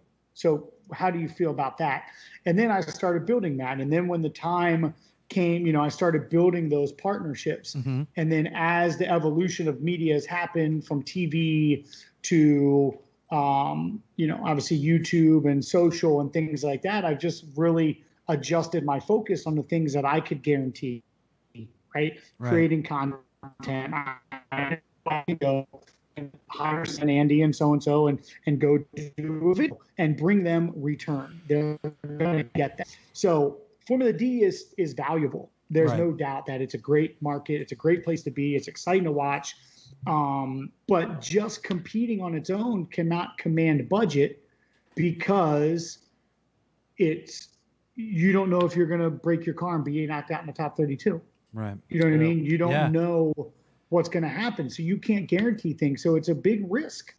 It's a big risk for an unknown return. So the thing that I think most motorsport, and is very important, is number one, take care of your people, because they're always going to be there. People, or what most people will call fans. Right. Take care of your people, because they're the ones that are there and going to support you when anything potentially goes away. The other thing is build your program try to build your program on the more things that you can guarantee. And that's what a lot of people don't do. They walk in like, hey, I do Formula D. And people look at you like, so? Cool. Yeah. I mean, it's a big deal. Like for us, it's a different thing though, because we're the competitors and we've been working our whole life to be here. But when you step back and look at the business, like, why would this person want to give me X dollars when they can just go on Facebook and type in the age and demographic that they want to reach and reach that? Right now, there's reasons why you want an athlete and you want to be authentic and things like that. And there's a lot of residual fringe benefits to that. But if you take that advice that I just laid out and structure your program with some things that you can guarantee, and then all the other things become extra benefits, you're doing something that most nobody is doing. And, that is a huge key to making anything work in this world of, everybody wanting something for nothing. Yeah, that's something we try to discuss, and obviously it's in some cases it's like it's not a mystery, but it's one of those like kind of long lost kept secrets is how to execute this opportunity and become a professional driver, and how much is it driving, how much is it media, and I think there's a fine recipe of being successful at that. But everybody kind of has their own twist on the recipe to become successful. And obviously you've been, once again, the pioneer that has been able to create a recipe that has created longevity. And I think that's one thing that I try to figure out. Because a lot of times when I talk to people, or even for myself, I think about myself in some cases, is people ask me what's success in motorsports or what's success in drifting. And all I think about is being out there and able to perform, but longevity. I want to do this as long as I possibly can. And I think for me, what I try to do is adapt and try to understand and adapt to what is changing. And you see this, and you've been in this since day one, is you've seen people who've come in for a year or even 6 months into drifting on the pro level, and they vanish and they go away. And sometimes they blame the sport. Hey, it's too much money. I can't raise budget. I can't do this. But what is their scope or what is their focus or what are they selling? What is that reason? I think that's one thing that I've been doing recently is why do people succeed and why do people fail? And try to study that. And obviously you having the most success, and I've always obviously looked up to you, Vaughn, because you've done so much, obviously from the beginning time till now, but it's what you've created that is very inspiring in your success. And to know what that is extremely helpful, not only to myself, but I think there's a lot of people, and I think we're at a point with the sport now. I just had this conversation with somebody, is we're at a point in Formula Drift right now, which is very interesting. It's at a point where I think a lot of these guys that have been around for a very long time, you know, they may have another 4 or 5 years, and we got to start preparing for the new group to start coming in to keep the sport going. And I think the more knowledge that's out there to keep developing and growing the sport will give us or the older guys an opportunity to expand and to grow into the sport in other ways, but continue what the sport needs to keep growing. And it's like you look at NASCAR all the time, you know, you look at guys like Joey Logano. It's like Joey Logano came in a long time ago and he was one of the youngest dude racing NASCAR, but you know, that older generation started fading out, and this is what's creating this new generation. And it goes back to knowledge, and this is what I'm getting to, is the knowledge that you have is so valuable because success and what you've done is tremendous for the sport. And it's gotten the sport to where it is, but it's what you, by sharing that, is hopefully bringing the newer guys in with that information to start off on the right foot. I don't know if that was around or if that made sense, but that's what I think. No, I mean, it totally makes sense to me. I mean, it's tough, man, because things are always changing. But I think it's easy. It's harder. It's going to keep getting harder, and it's hard, right? Like, let's be real. Being a pro athlete in anything is hard. Except it's actually harder because there's 40 Formula Drift drivers in the world. Right. So when you look at odds, like that's more challenging, and you need more than a baseball bat and a glove, right? So like I'm not comparing physical skill and the effort that it takes to be at that. I'm just saying like there's more tools required, right? You need the media side, you need the race car, you need the team, you need the physical skill. Like there's so many things that you need. So this shit is hard, and like a lot of us have made it look too easy, and so everybody starts getting in and chasing it, and they think, well, this should be so much easier than it really is. So you need to first acknowledge that it's hard. And then if you're going to do anything more than just go have fun with drifting, I highly suggest you have a plan and at least an outline of how you're going to approach it, because there's not many slots, and, you know, there's a lot of other people gunning for the same thing. So, and it's only going to get harder because the sport's only getting more popular. So there's more and more people doing it. So right now, the physical skill is the easy part. It's easy to be capable and able to be out there and compete, period. You know, like it really is. Yeah. So the hard part is putting the business together and making it work so it can be sustainable. So, well, that's an interesting analogy. You know, you mentioned that, you know, you just don't need a bat and a glove, which once again, I think of being a baseball player, once again, this is just my personal belief. Being a baseball player, it's even, let's look at this like a fighter, right? In some degree, or a boxer. It's like, yeah, do you know what? It's very self-dependent. You know, I can go out there and train by myself, and I can get one trainer in there to help me learn this. But performing in motorsports, it's literally, you need the right crew guy. You need a mechanic. There's a lot of dependencies you need to become successful. When going back to the other scenarios, in some cases, like, you know what? You can get the basis of going. You can train in your bedroom. But to train drifting, you need a lot of tools and resources, because it's not just individual dependent based. It's you need the right tools to execute that. It's like, once again, if Vaughn goes out there with his RTR, drives his rig out there, he has to change his own tires, has to tune his own car. It's by the time you're driving, you're beat up. Yeah, you know what I mean. And so that's what the dependencies to perform at a top level. You got to have the right amount of people, and you depend on a lot of good people to execute the overall plan. Yeah, and the one thing too to remember with that is, you know, like for instance, like I don't mind going and changing my own tire. Oh, for sure, right. Car. But if I'm doing that, I'm not taking care of my people. Yeah. You know what I mean? So that's another thing that is like, you get to a certain level, your people don't want to come there, you know, and watch you change tires. Like they want to chat with you, they want to take a photo, they want you to do a shout out to one of their friends. You know what I mean? And like, so you now need to have that time, which you effectively have to pay for by having a team. Like you're always firing yourself from jobs. Like that's your job as a business owner, is to always fire yourself so you can do the things that you're the one that's good at. So like that's got to be everybody's plan if they want to make it in a pro sport like Formula Drift. Or you just go enjoy it, have your job that pays your bills, Right. and make sure that you make time for yourself so you can enjoy your hobby. The problem with drifting is it's so awesome, you just want to do it all the time. Yeah. And like everything around it is awesome. The scene, the people, the camaraderie, and just the vibe. It's just, you just want more and more and more. And then it hooks you. And, the best analogy, man, like it's like what I imagine like a serious, a drug addict would be going through. Like you just want it. Like it is a drug, I feel like, and, I mean, I've been through it and still am in it. So here's my next question for you. And once again, I just want to see where your mind's at with this. Do you ever look at your team and you look at some areas where you feel you can improve on? And what areas in your team do you feel you can improve on? Yeah, I mean, this year,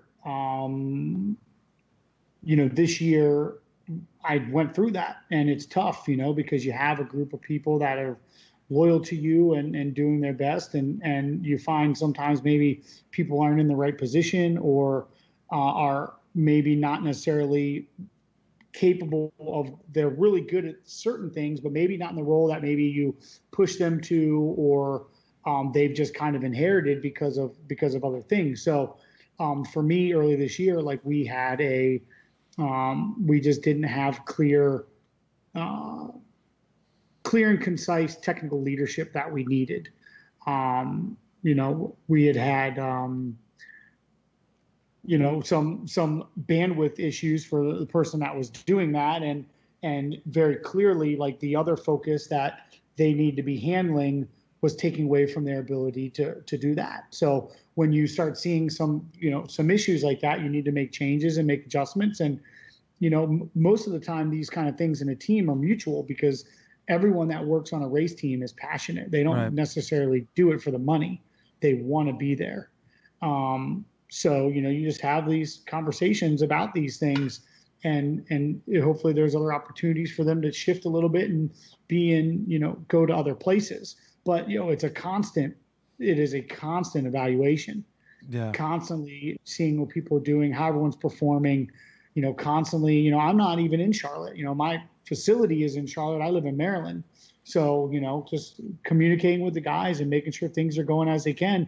But the proof's in the pudding, it's in the results. And when the race car shows up and the demo car shows up and the rig shows up, is everything the way it should be? Is everything performing? Is everything ready? And, there's a recipe to this stuff at this point. And, failures and mistakes, just general failures should be very few and far between. Right. And, like I said, this year early on, it was very clear that things weren't right and things weren't done. And, you dig into it a bit and you figure out exactly why. And you have to be man enough to make decisions and make changes. And, that's the only way you can be successful.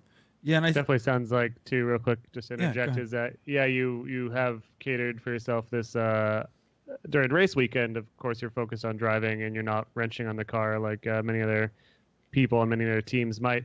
But you obviously, just judging by this conversation, are still putting in the time and the work in just other ways. So your energy is still going into your team as much as anyone else that is in the series, whether they are the smallest budget, smallest team.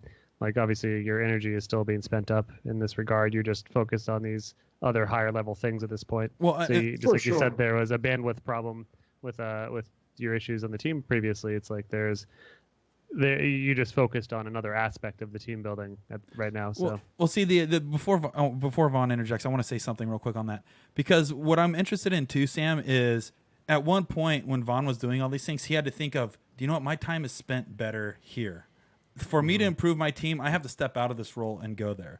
So I'm looking at what does it take to realize that you have to keep making more improvements, or what's that trigger? Because at one point he had to say, he's like, do you know what? I shouldn't be doing all this stuff. If I move my resources over here and find that replacement, I think I can get more. And so that's kind of what I was looking at, is by the question of what do you feel like your team can improve on from that last year to this year? What can you improve on now that we're 7 rounds in? Because I think for myself, I try to. I'm my biggest critic. I'm always trying to figure out what I can do to improve, and I haven't really done much, but I want to do as much as I can. So I always kind of have to beat myself up on what can I do to continue to grow, and what can I do to continue to improve. So that was kind of my question to Vaughn: is how do you continually keep growing, and how do you continually improve? And is it something that you look at regularly, or is it something that happens naturally? Yeah. But it's that thought process. Yeah, for sure. And, a lot of this is my experience, but I think it's important for me to mention, a lot of you guys know Ian. He's my business partner, a great friend of mine. He's been a great mentor, and he was somebody that made me realize the value of my time, because I would be there changing tires, or I would be spending time trying to figure out, why we had a power steering pump failure in Texas. I would be spending the time doing that. But he's, over the years, and I've been pretty hard-headed, it's probably similar to you, Corey, of being very passionate and involved and not really wanting to let go of things because you're so used to doing everything yourself. So I think it's just important, to mention that, I've had a great, people in my corner that have helped me realize, what I'm about to share with you to answer your question.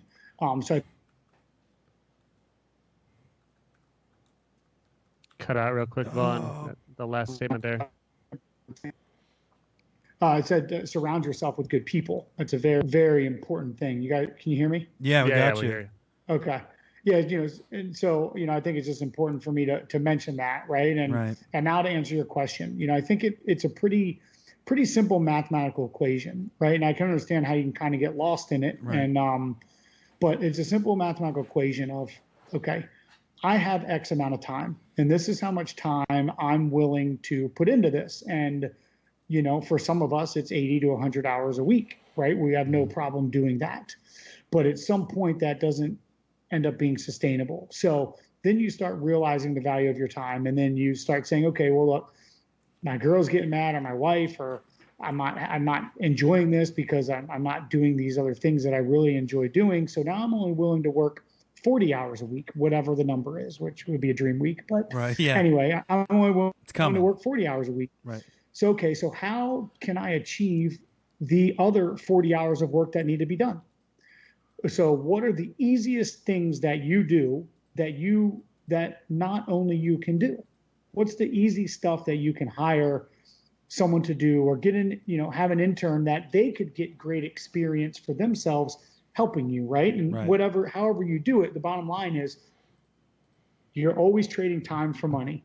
So or time for something. Right. So what is the amount of time you're willing to invest, and how can you afford the other time? Because the shit still needs to get done. Right. So you're constantly evaluating that. Do I need to be the one making the calls and talking to the truck driver and asking him when to get to the track? And do I need to be the one booking the hotel rooms? No, somebody can do that. There's services that if you buy hotels through them, they'll book for your whole team.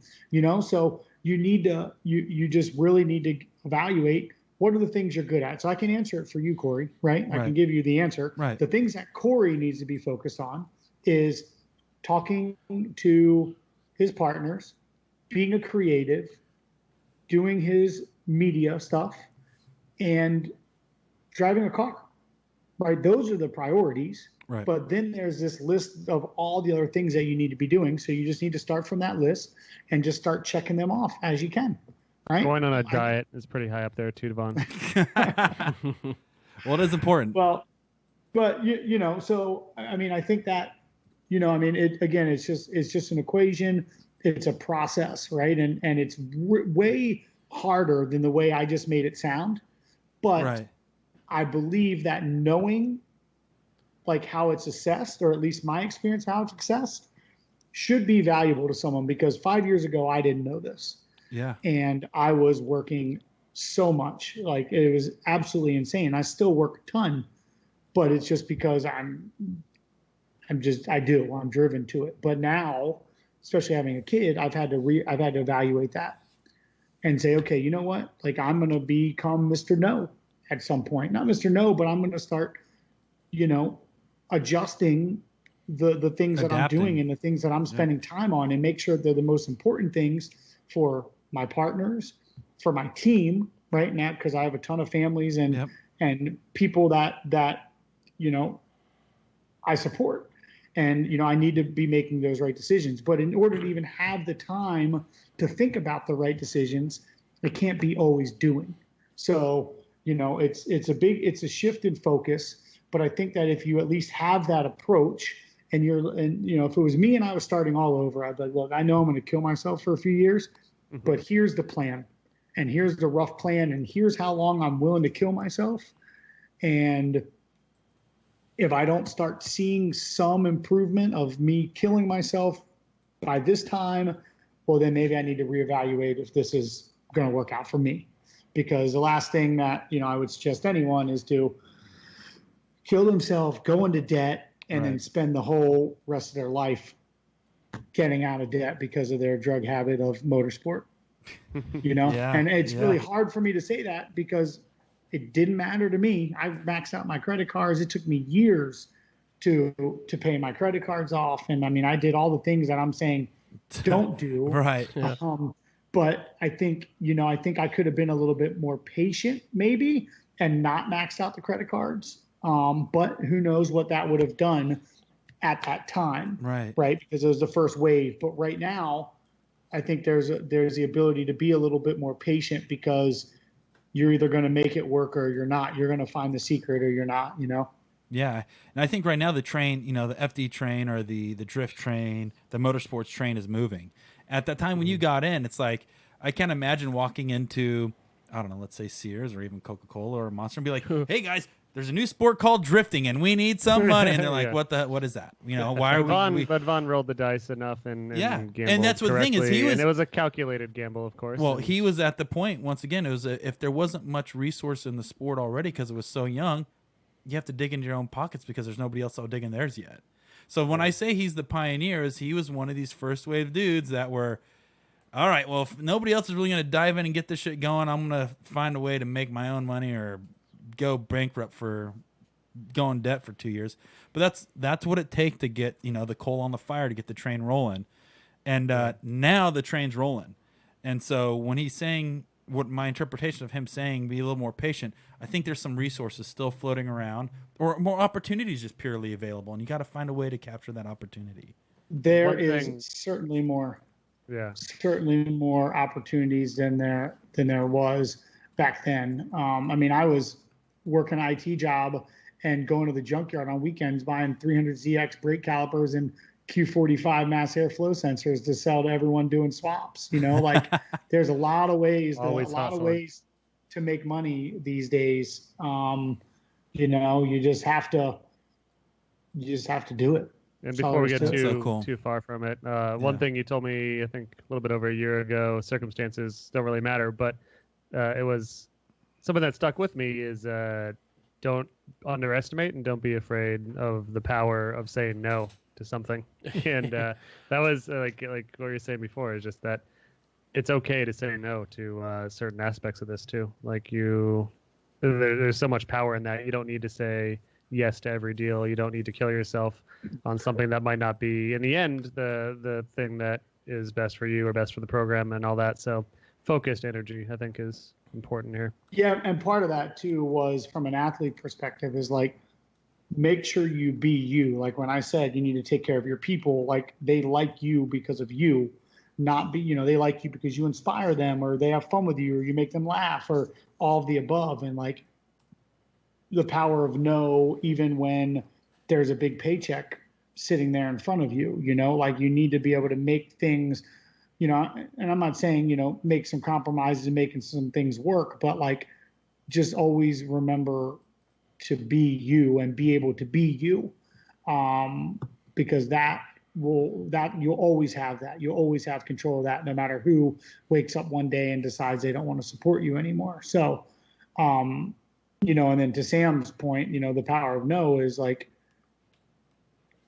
we're all very optimistic, right? That's why we're in the positions that we're in, because we've taken opportunities and worked hard at them.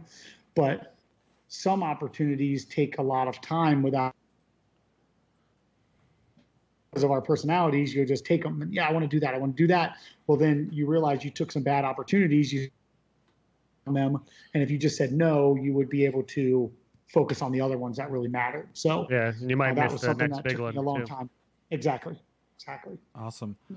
Sam, what do you say? Instagram questions so we can Yeah, let's get get some, him on the the road. rest of those super chat questions in the Instagram. So We'll Let's make get it quick, let's get the quick super, and easy. Let's get super chat questions out of the That's way. awesome. Hey Vaughn, thank you for that insight. That was awesome, by the way. yeah, that is Welcome, incredible. buddy. We could do No it worries. if we all had time, and of course we just have to say no to that. Probably you, but if we had time, we could do the weekly drifter development podcast and just talk business. But I'm sure even that little bit is very helpful. Let's get back to the nitty gritty here from Homer. Sorry, tips and tricks on straight axle cars like your previous FD car. Also, where can I get Monster Tour water? Monster Tour water, I think they give that away at Warp Tour. I think that's probably the only place you can get it unless you're an Probably. athlete. Yeah. Tips and tricks for a straight axle car. There it is. Right at the money, man. Like, So the There's a trick tip. is that you. Am I still? No, you're is my back video now, on? buddy. It cut out in the perfect time. It said the trick is that you, and And then then it was I- silent. All right, I'll go You're off good. video. You guys don't need to see me anymore. Bye. Bye. Okay. Okay. So, straight axle. So I think Perfect. wow.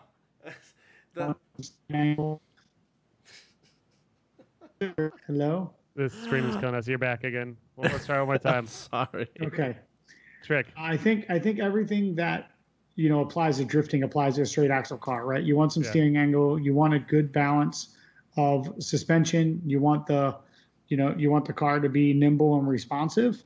Now, when it comes to traction on a straight axle car, you can put a lot of anti-squat in the car. So what that'll do is when you're on throttle, that'll lift faster down to your geometry. So you just need to look up where your geometry is and talk to somebody about how anti-squat. That'll give a good amount of drive and to drive your car. Drive it forward and be in control. So it, really depends on if you have a 3-link or 4-link or panhard or whatever, but you basically just want to have a good amount of forward bite, and then you can adjust your side bite with your sway bar, and your side bite will be basically how free the car is effectively when you're off throttle. So, there is side bite comes into it when you're on throttle, but the real way, when you're off, how much a car will float and how much you can wait for somebody. So hopefully that helps. Yep. And long-time commenter here, Georgi Koleshnikov. I will say it in accent because that is how we talk. Bhutan, when are you coming to RDS and possibly FIA this year or pass? You are probably the only one who can catch Daigo and Kawabata. Yeah, I would love to come to RDS. In fact, I've been watching those videos, and it looks like you guys are really having some great events, and there's some good drivers over there. The International Drift Cup, for me, I'm not going to. Frankly, It's in the middle of SEMA, right? it's in the middle of SEMA, and it's in the middle of a parking lot in Japan.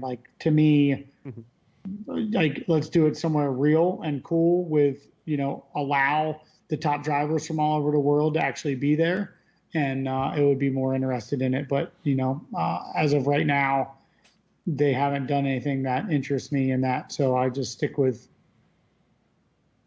Tracks. Yeah. And What do you then this is Paul Velichkov, which is another one of our Russian friends, but I'm going to spare you all the accent. Have you had issues with tire consumption this year? And has the NT05 compound been improved over the years to keep up with the Inferas and the Falcons and the, what are 123s? Are those Achilles. Achilles? Yeah, I mean, everybody has had tire conservation issues this year. It's just a effect of more power, more grip.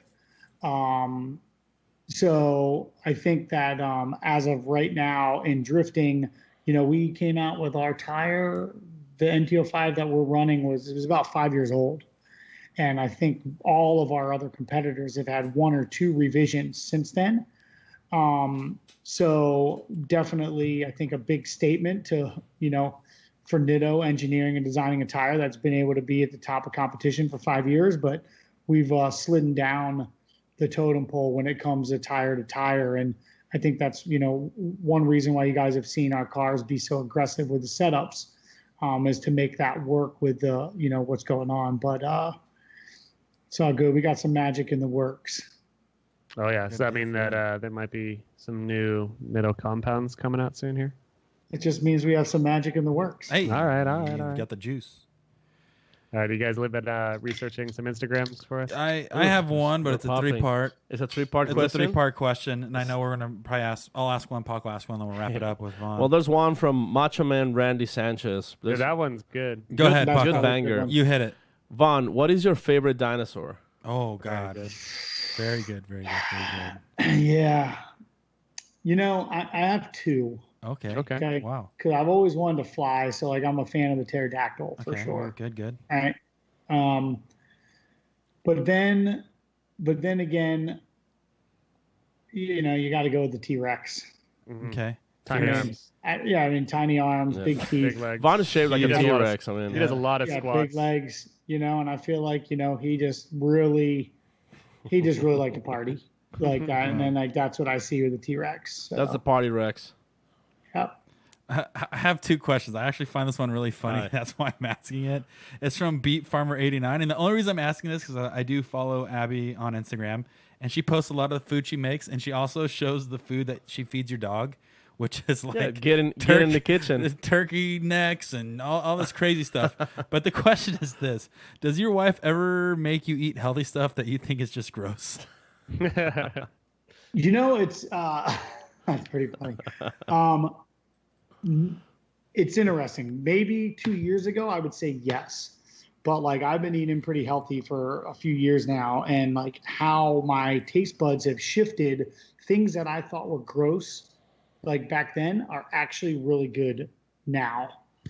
Some of the juices we'll make, or a smoothie. I used to just have to force it down Plug your because I nose knew and it was good for shotgun it. me. Yeah. Yeah. But now it's delicious. My body is when it gets it is it rewards me with those, sexual endorphons, I guess. Heck yeah, I get fired up. I've been juicing for a little while now. I haven't actually recently, but the first time I had too much turmeric or too much ginger, I wanted to die. But now it's I crave that sting of Nice. the Yeah. ginger, the turmeric. It's so good. So here's my second question. This is my final question for Yvonne, and we'll let you go. It's actually from Maximum Drift Cats. Okay. Is there a vehicle rule or rules you would like to add or subtract from the rule book? What aspect of the competition format or live show would you suggest changing to promote the growth of the series? And then lastly, what are your thoughts of Paco's Vaughn Gittin Jr. impersonation? Well, let's talk about the first one. Most Okay. important one is Paco's impression. Good. I love it. I think it's really good. He mixes his words up sometimes. So if he wanted to really be taken serious, he needs to really tighten his game up a little bit. I agree. I see But that. he's actually figured it out pretty solidly. When So well I'm not done, under Paco. pressure. I would say it's highly disrespectful. Do you know and what the should- best part is? Is when he gets requests when we go somewhere, he'll get some requests to do Vaughn Gittin Jr. actually, which is now so good. it's turning into a thing. Now It's let's good. the other two not so important questions. Vehicle rules you'd like to subtract or Okay. add, and then aspect of competition format for the live show that you would like to change to make it better. Sure. So vehicle rules, I'd like to see trucks be able to be used in FD. I think that would be cool. I think the truck market is a good market, and I think that could be valuable to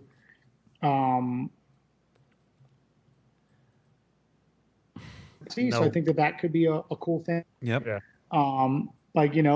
Sport trucks are coming back. I think it'd be dope to have, a Ranger or F-150, and who knows, maybe there could be some exhibition jumping in the middle of that. Who Yeah. knows? So I think that'd be cool. I mean, other than that, And right now, I are they think- not allowed, or they're not allowed to be modified the way they they're need to be not allowed modified? because they're not Body and allowed because chassis. they're not unibody. They're frame on body. So I think I've talked to Kevin about it before. He's our technical director and is our Formula Drift technical director, and it's more about concern of size and like hitting a little car. I also think, and people are going to be, mad at me, but it's been talked about a lot. I think that, there should be an age, we're talking about trying to make this sport successful, right? So this mindset of answering this question, just to clarify, is about the future and thinking about others and their potential. I think that there needs to be an age limit on the cars, right? We all love 240s, but look, let's be real. Like, no manufacturer gives a shit about talking about, beating a 1993 Nissan 240SX. Yeah. We all love it, and I have a special place in my heart for those cars. And, but I think, if we want this sport to grow at a professional level, that there is some things, hard decisions that need to be made on the professional side of it. And then I think, other than that, though, I think the rules are actually pretty good. I think the tire to weight rules working pretty well. I think the field's relatively even. I think that there's, some concessions being made in the right places. I think it's great that, Osbo has that Corolla out there. I think it's good for the sport, and I think it's good for other manufacturers to have, competition. And it's great to see, his partner coming in and pushing so hard on the sport. So yeah, but as far as rules, that's kind of where that goes. And then as far as like the live show, I got a couple ideas on that. I think I think we should definitely go to like a double elimination bracket. I think it would be more valuable for people and their partners, again, to guarantee that they're going to have X chances. And it's one round knocked out. I think it'd be cool to have that losers bracket there. You get another opportunity to keep battling. I also think that we need to like take a look at like Supercross and how Feld has dressed up Supercross and the fire and explosions and confetti, and like I think that there should be things that are activated by clipping points and like getting to having more visual things happen when you get to certain things, right? If you're an inch away or half inch away from a certain point, that fires off, or maybe it's just lights or something. And then which we had at that one point, we had lights, but they weren't reliable in their playback.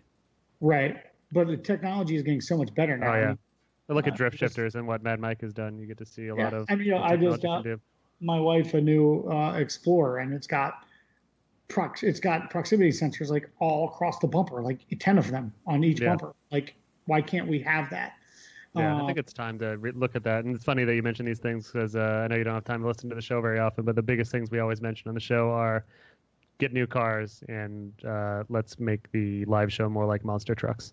So these are our beliefs. We hold you in kindred spirits in these.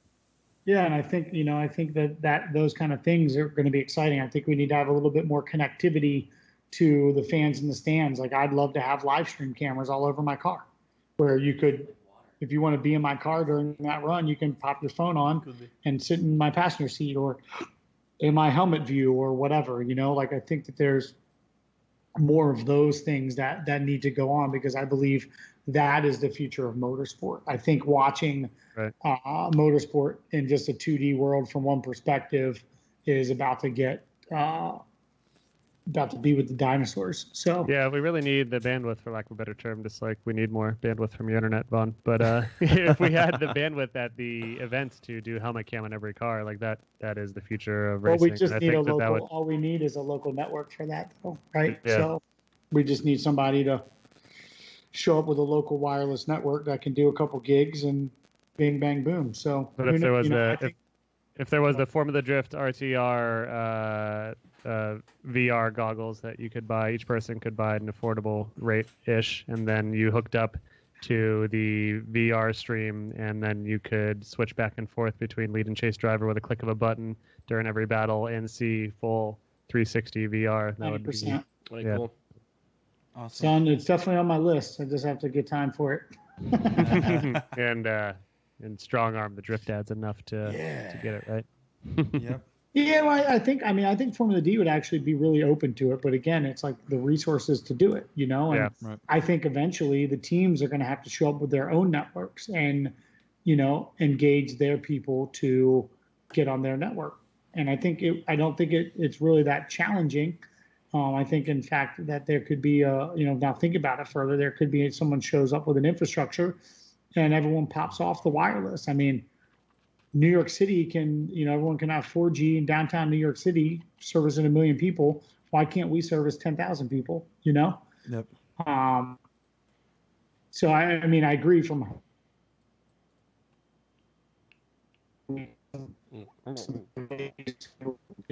to downrate and uprate everything, but I think on site it could actually be pretty feasible. Definitely. Awesome. All right, man. Well, we appreciate you taking all the time with us today. Yeah, dude. Congrats on surviving the ring and making it with us. And can't wait to see you in Irwindale here for the exciting conclusion of the season. And hopefully you can make some waves and shake up some points with your car working 100% ready to go. There he is. He's back. At least a goodbye. There he is. He's back. The Matrix. Am I gone or am I back? You're back. You're back. Okay. Anyway, thank you guys for having me, and we'll look forward to seeing you on Irwindale. Corey, keep up the good work. Paco, keep up the good impressions and having fun. And Sam, what can I say? You're awesome. Oh, awesome, my friend. golly. Thanks, Vaughn. You're Awesome, the best. dude. Yeah, thank you for everything All that right, you do guys. and continue to do. Get some rest, and we'll see you soon, brother. We'll see you in a couple weeks. See you, buddy. All right, boys. Woo! Woo! There you Salute, go. There it is. Signing off. All right. Well, let's. Oh, is there you go. Now, you're gonna have to hang up, Vaughn, because we can't hang up on him. There you go. Thanks, Vaughn. And well, dude, I mean, Show's not done. yeah, it's not far We from got a being little done. more. Do you know what I Don't go realized? anywhere, 'cause Oh. we're gonna have a quick ask Corey before. Can- I just want can to I- say this before you give your final comments. But Corey, say it. Don't go anywhere though, guys. We have another quick guest. Don't go anywhere, guys. We've got another quick quest. One other thing I wanted to point out, Vaughn said he wanted to have trucks enter in Formula Drift. And he Yeah. said some things that really resonated with me in that sentence. He goes, the reason trucks can't enter Formula Drift is it's separate frame and body. Yeah. And Yeah, what I I didn't even think realized, about that do you know before. why? Do you know why I don't compete in Formula Drift, Sam? Is Because because you I have a can't no. drive, Nope. Bronco? Listen to me, Sam. This is why, and I just figured it out. Is because Okay. I have a good frame and a perfect body. And that's a problem for Ryan Sage and Jimmy. Yeah, they just can't handle it. It's not legal. They can't handle your bod and your My- The fur. yeah, I'm just the like a truck. competition is I'm like a too- truck, dude. Great frame, but a perfect body. I Two do separate remember units. you just being a perfect driver and a perfect competitor, but then they took one look at your perfect body and they Yeah. just couldn't. Well, handle they saw my frame first, and they said, "God damn, look at that body." Yeah, And they're look like, at we that can't body. have that. Oh, Yep, we damn, can't look have at that. that body. So I'm hopefully going to pass tech next year, but the whole perfect frame and body thing just it's too much for them. They couldn't handle it. Which did I see you also say on the Instagrams or the internet or somewhere that like you're sick of not competing and you're actually Yeah, gonna try dude, next year? Yeah, man. I do you know what? Grid Life triggered it. Like now that I finally got out there and was able to drive with people and tandem with people, I'm like, I want to do this more. And then Yeah. then I started. I don't know. I started like feel like I was transforming into like somebody that's Hold just on, Corey. Hold Oh, on. wow, I just don't heard- need I to just hear your heard bullshit. a- I hear I the just heard a beautiful voice siren. of an angel. I heard a siren. I heard a beautiful I siren. know. So- I'm saying goodbye to 13 really great friends. Bye, Oh, guys. Oh, let's get them Must all. be nice to have Thank you. friends. Bye, bye. Thank you. Hi, guys. Can you hear me Hi. okay? Um, Bye. first, Thanks for coming. Hi, bye. Loretta, Hi. Lorette, my first question is, what is it like to have 13 friends? Well, she was Well, just we having a have, wicked kegger, and then she shut down her usual Tuesday night kegger at Lorette's. If you guys are interested, hit her up for an invite. Yeah, she has way more know. friends. She has 11. No, well, I have 3 friends. That's about 4, including Big Balls. Paco, are we missing a video Oh, from wait. her? Do we need? Did I do this wrong? Did Yeah, I she call needs- in instead of... Hold on. Let me try this. Oh. Oh, let me do this. There it is. There Hey. it Hey. Looks like somebody was Hey. partying. Yep. Hi. Thank you so much for coming. I'm sorry. I'll see you in a couple of days. Oh, lovely. Okay, see ya.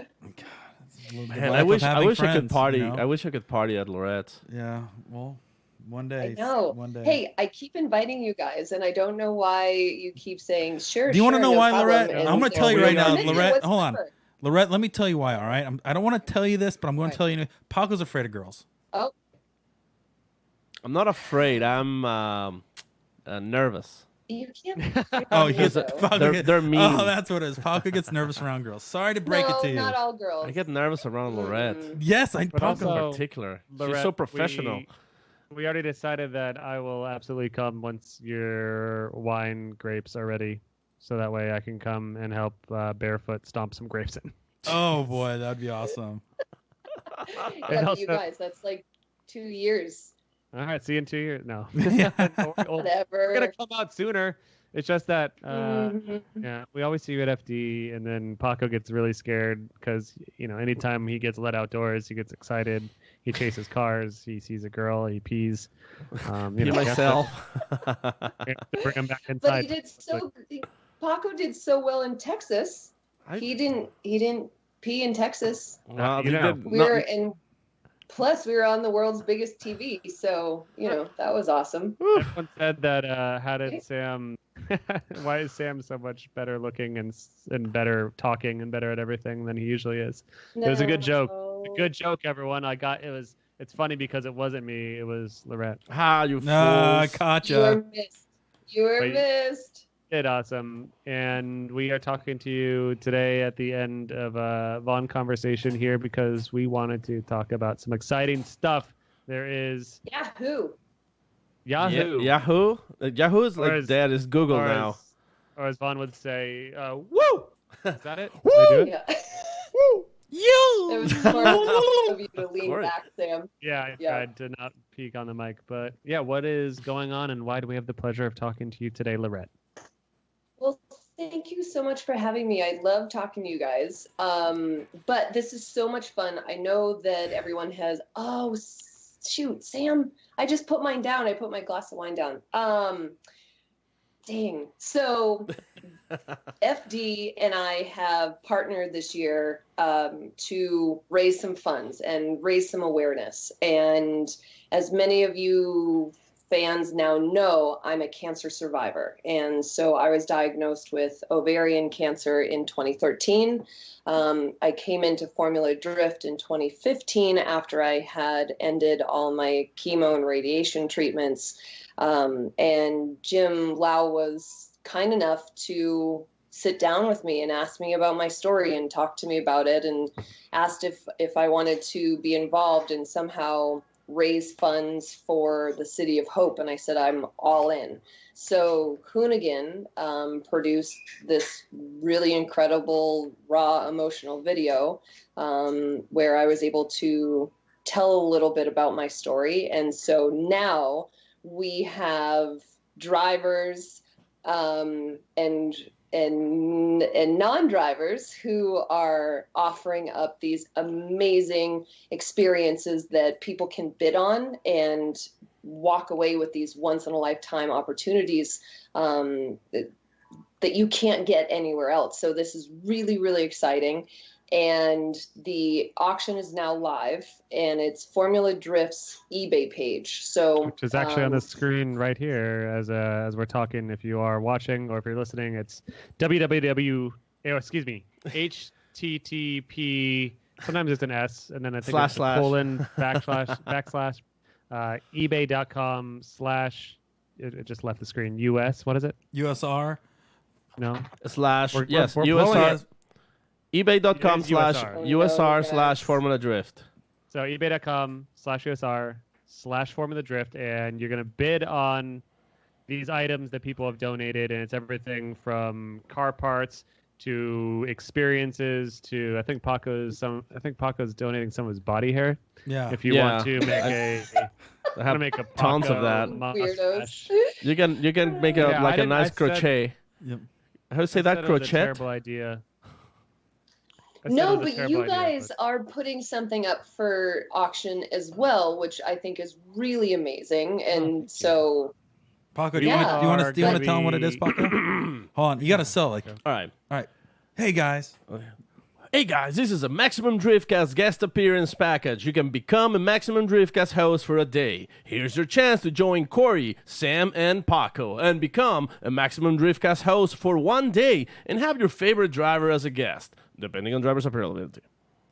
You messed up the last word, but that's pretty good. Yay! Hablamos But español. essentially, so on there you can get some coilovers from Odie, you can get a Forsberg racing suit, you can get some car parts, you can get a VIP package at Irwindale with the Warthouse team, or all that stuff is pretty much garbage. You should still vote or pay thousands of dollars, but it's garbage compared to the experience.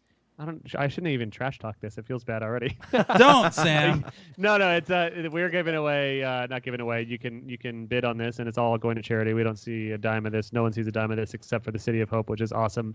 And you will have the opportunity to be on the show with us. You will guest host, and we will do our best to try to get your favorite driver on the show. And if we can't get your favorite driver, we'll get your second favorite. Second and then favorite. all the way. Or we'll all get the way Corey's down. favorite driver. Who's All the Loretta? way down There to you go. the worst driver we know, Corey. So it'll just be a talk with Corey. Ah. But that shouldn't happen. We know that whoever your favorite driver is would hopefully love to talk to us on the show. But yeah, we'll have you on the show, and you get to ask them your questions. And if that is too nerve-wracking for you, and you don't actually want to be on the show, then we'll do whatever we can to accommodate your request. But yeah, that's one thing you can bid on. Tons of awesome things to bid on there. And yeah, we hope you guys do this and support a great cause, and hopefully support Loretta for being an awesome spokeswoman for this round this year.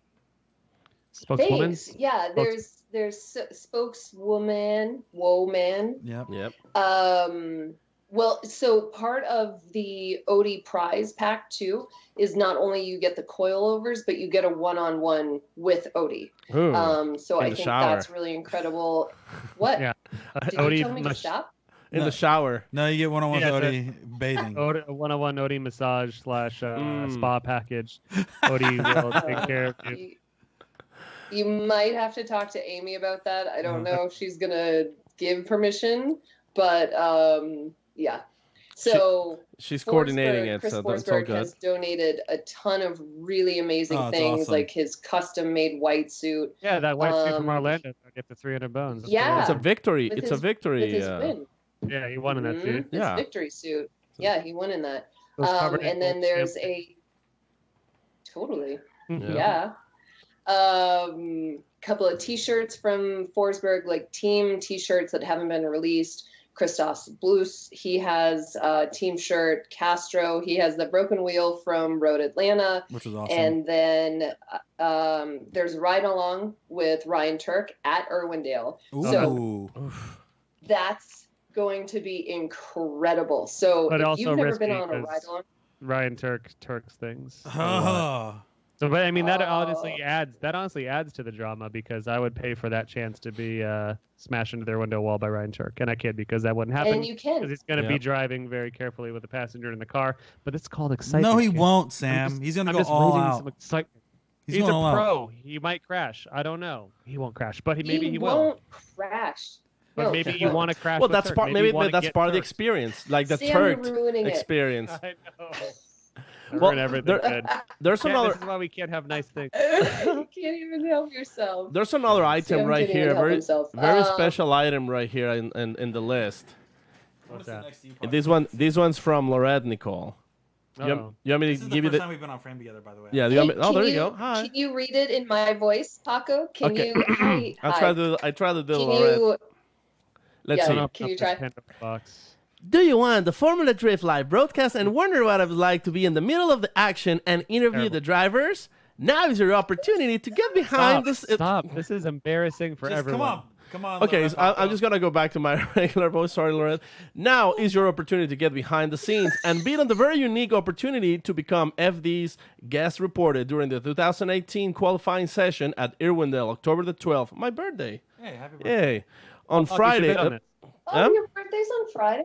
the 12th. Yes, that's right. So on Friday, join Formula Drift Paco reporter. just slips that right in there like it's no big deal. Yeah, oh, it's my my birthday's birthday. at I'm putting it Irwindale. Give on me my a present. calendar. Oh, I mean, I'm sorry. I mean, I just read my birthday day. I mean, like, you know, What's your social security number? He doesn't- 555, He doesn't have one. 55, 555. Oh, yeah, he doesn't 55, have one. 55.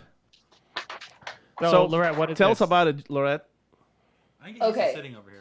I'm writing Paco's birthday on my calendar right now. Uh-huh. On the 12th. Turn your screen. So, So that one. you guys at home, you watch the broadcast and you get to watch Jared and Ryan talk about it, and you get to watch me being in the hot pits with all of the drivers and trying to get the scoop, that inside inside line.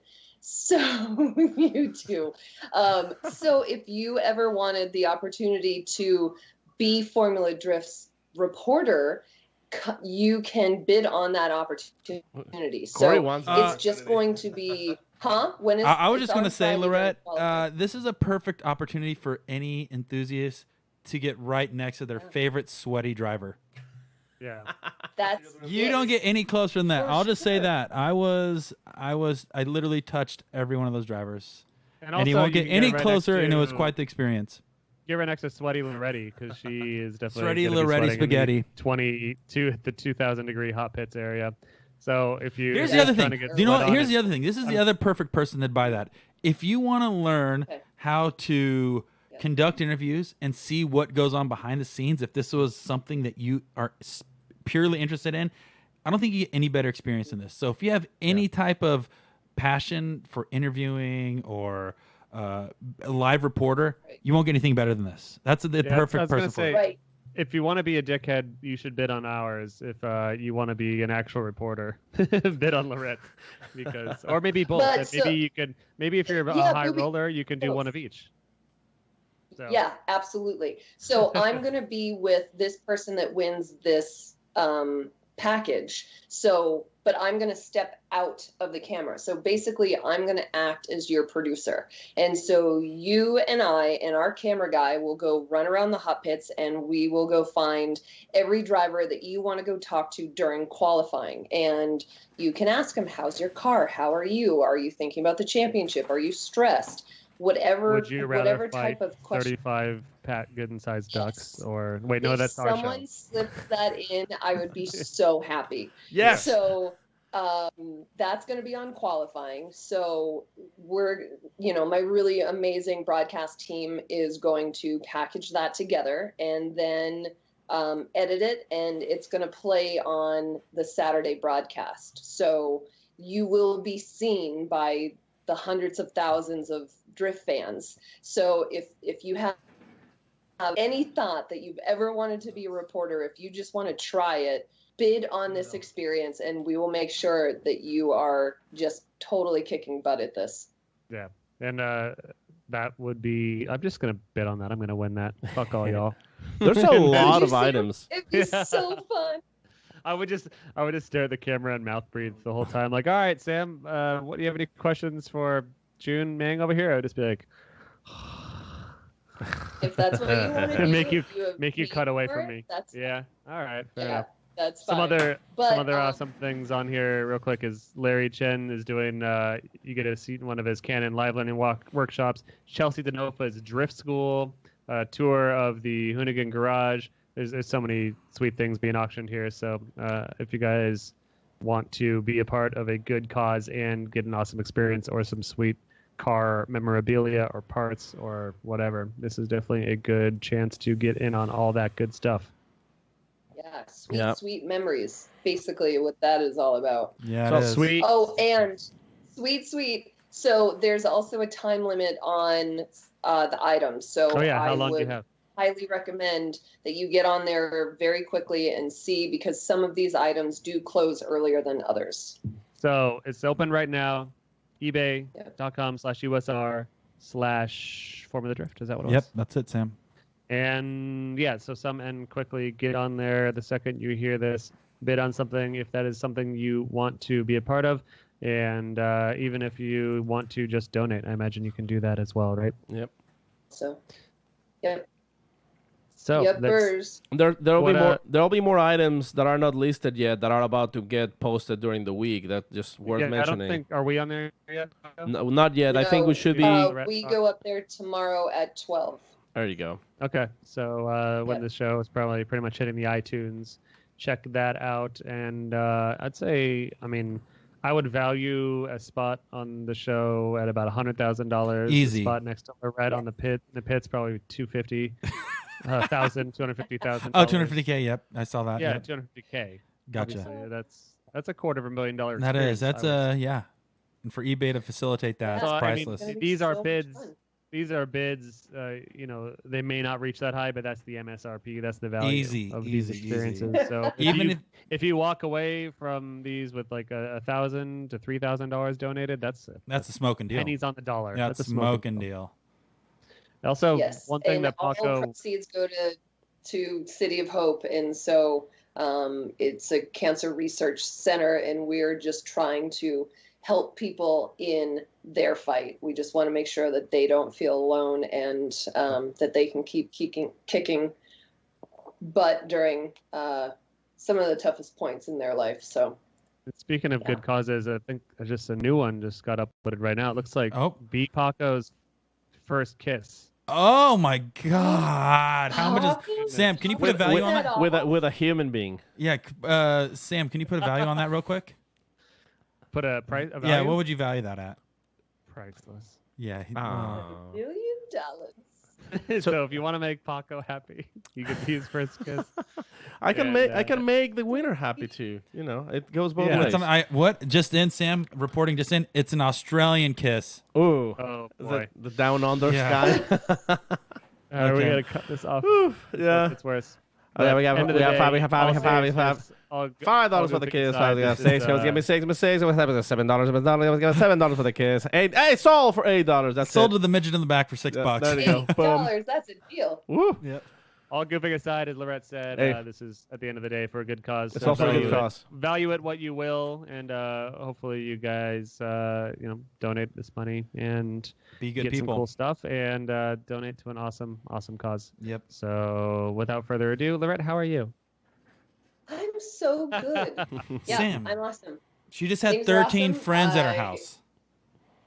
What's Yeah, well, so my husband and I have a side business called Champion MX, and so we have like 15 or 16 brand new 2019 KTMs that range in size from 250, 350, and 450. So this next week is really crazy personally for me, which is awesome. So tomorrow I'm getting up at 3 a.m. and leaving at 3:30 to drive Go down to to San bed. Diego. I know, because Nitro Circus is starting the You Got This tour, and they're bringing me in as a host, and so we're going to go live during the show, and we're doing a couple of competitions. We're going to do Gigana, which is the mega ramp. We're going to do FMX comp, and we're going to do a contraption comp. And so it's the first time that we're starting this, and that is on Wednesday at 3. So then I come home on Thursday, and then Friday morning I'm leaving again at like 3:30 to go up to LAX, and I'm going to Motocross Nations, which is at Redbud, and it's like motocross Olympics, and I've never been, and I'm so That's excited. awesome. I'm just missing Yeah. you at LAX. I'm going to Kenosha, Wisconsin. Oh, bless you, there? Sam. Snap-on headquarters, but also great steaks, thanks to Scott and his dry-aged steak refrigerator. So some may say that that's less exciting than motocross Olympics or championships, but I like good Who steaks. knows? Yeah, good steaks are delicious. I know. Yeah, that's so fun. Yeah, so then I come back and then fly into San Jose for another Nitro Circus event, and then I come home on Friday, and then I'll go straight to Irwindale, and then we'll do the reporter package, and then championship round on Saturday, and then the banquet on Sunday, and then I'll sleep on Monday.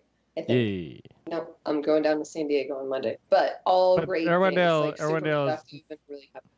Irwindale's not this weekend though. Next Irwindale's the weekend. following weekend. The 15th. Yeah, okay. I got Yeah. confused. You scared me for a second. I thought you were like Irwindale's this weekend. It's like I had to pull up my phone. It's like no, it's not. Please tell me it's not. I don't have time. No. But what's No. while we have you here though, it's crazy. The season is at its conclusion, as we always say. The season goes by way too fast and so crazily, but it's coming to an end. What do you think about it all this year? Well, you have I know. 15 seconds to answer. We have to end the show in 15 I have seconds. 15 What do you think about it Oh, all? okay. Go ahead. It's just been really amazing. It's been really terrific that there's been so many different winners. And, James Dean is an animal. Peter is as well.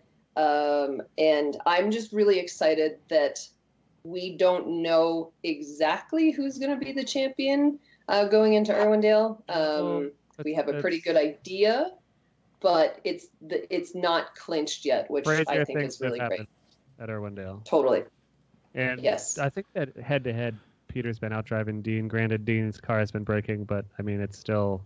I think Peter has the edge on him right now, driving-wise. I don't think he has the edge in the championship points-wise, but anything could happen. It could be Dean qualifies low to a broken car, and then we see like Peter versus Dean, or vice versa, in top 32, and then Peter could win, and then Peter and Osbo face each other in the finals, and Osbo has to beat Peter to Peter win could the be the championship. pumpkin eater, and Dean Peter could be a a pumpkin sausage.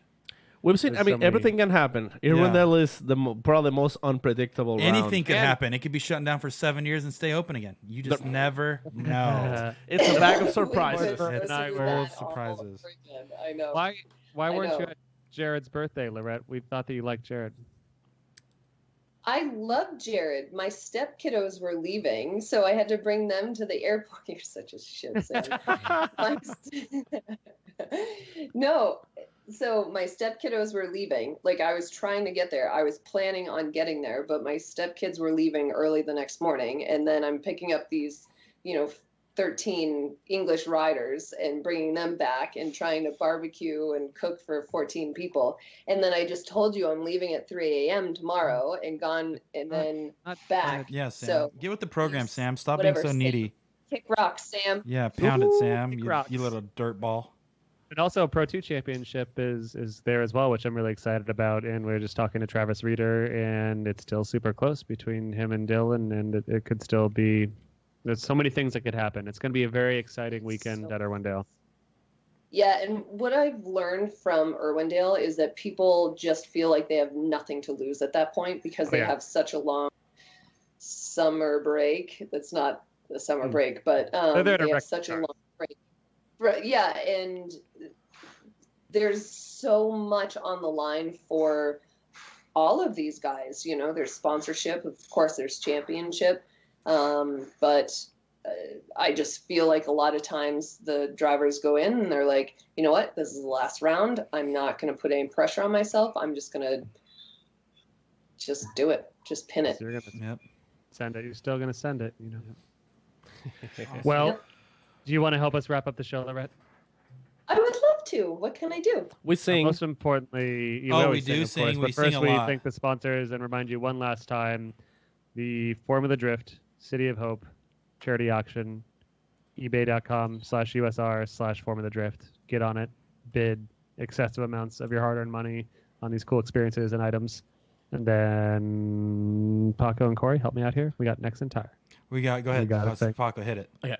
Thanks to Nexen Tires for bringing the best rubber on the market for the Formula Drift, Driftcast. No, the Maximum Driftcast. I was reading your hat. Yep. Hashtag Infera Club. Hashtag At follow Instagram no makeup. at Hashtag Infera Club. Woke up like this. No What makeup. else? We got AM intakes.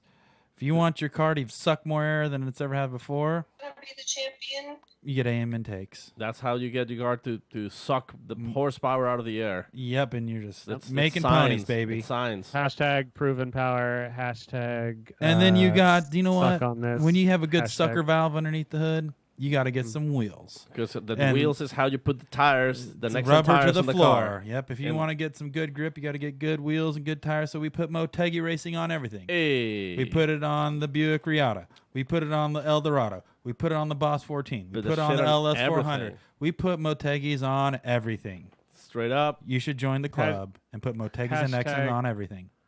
Hashtag 300 spokes. Hashtag 13-inch rims. On the Is that Bill Nexen Clinton? Impala. Is Bill Clinton reporting in, giving a shout out?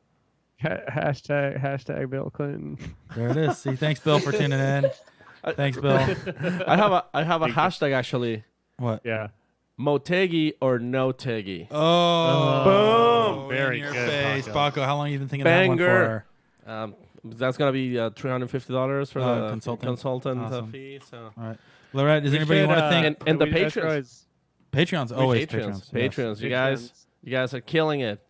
I mean, if it wasn't because of the Patreons, we wouldn't be here. We No. will be just like sleeping early. And Probably eating a lot of food, Loretta- probably playing video games. Forza. Loretta probably didn't have to kick her 13, 15 friends. Lucky. friends. She's so Yeah. lucky. She has so many friends.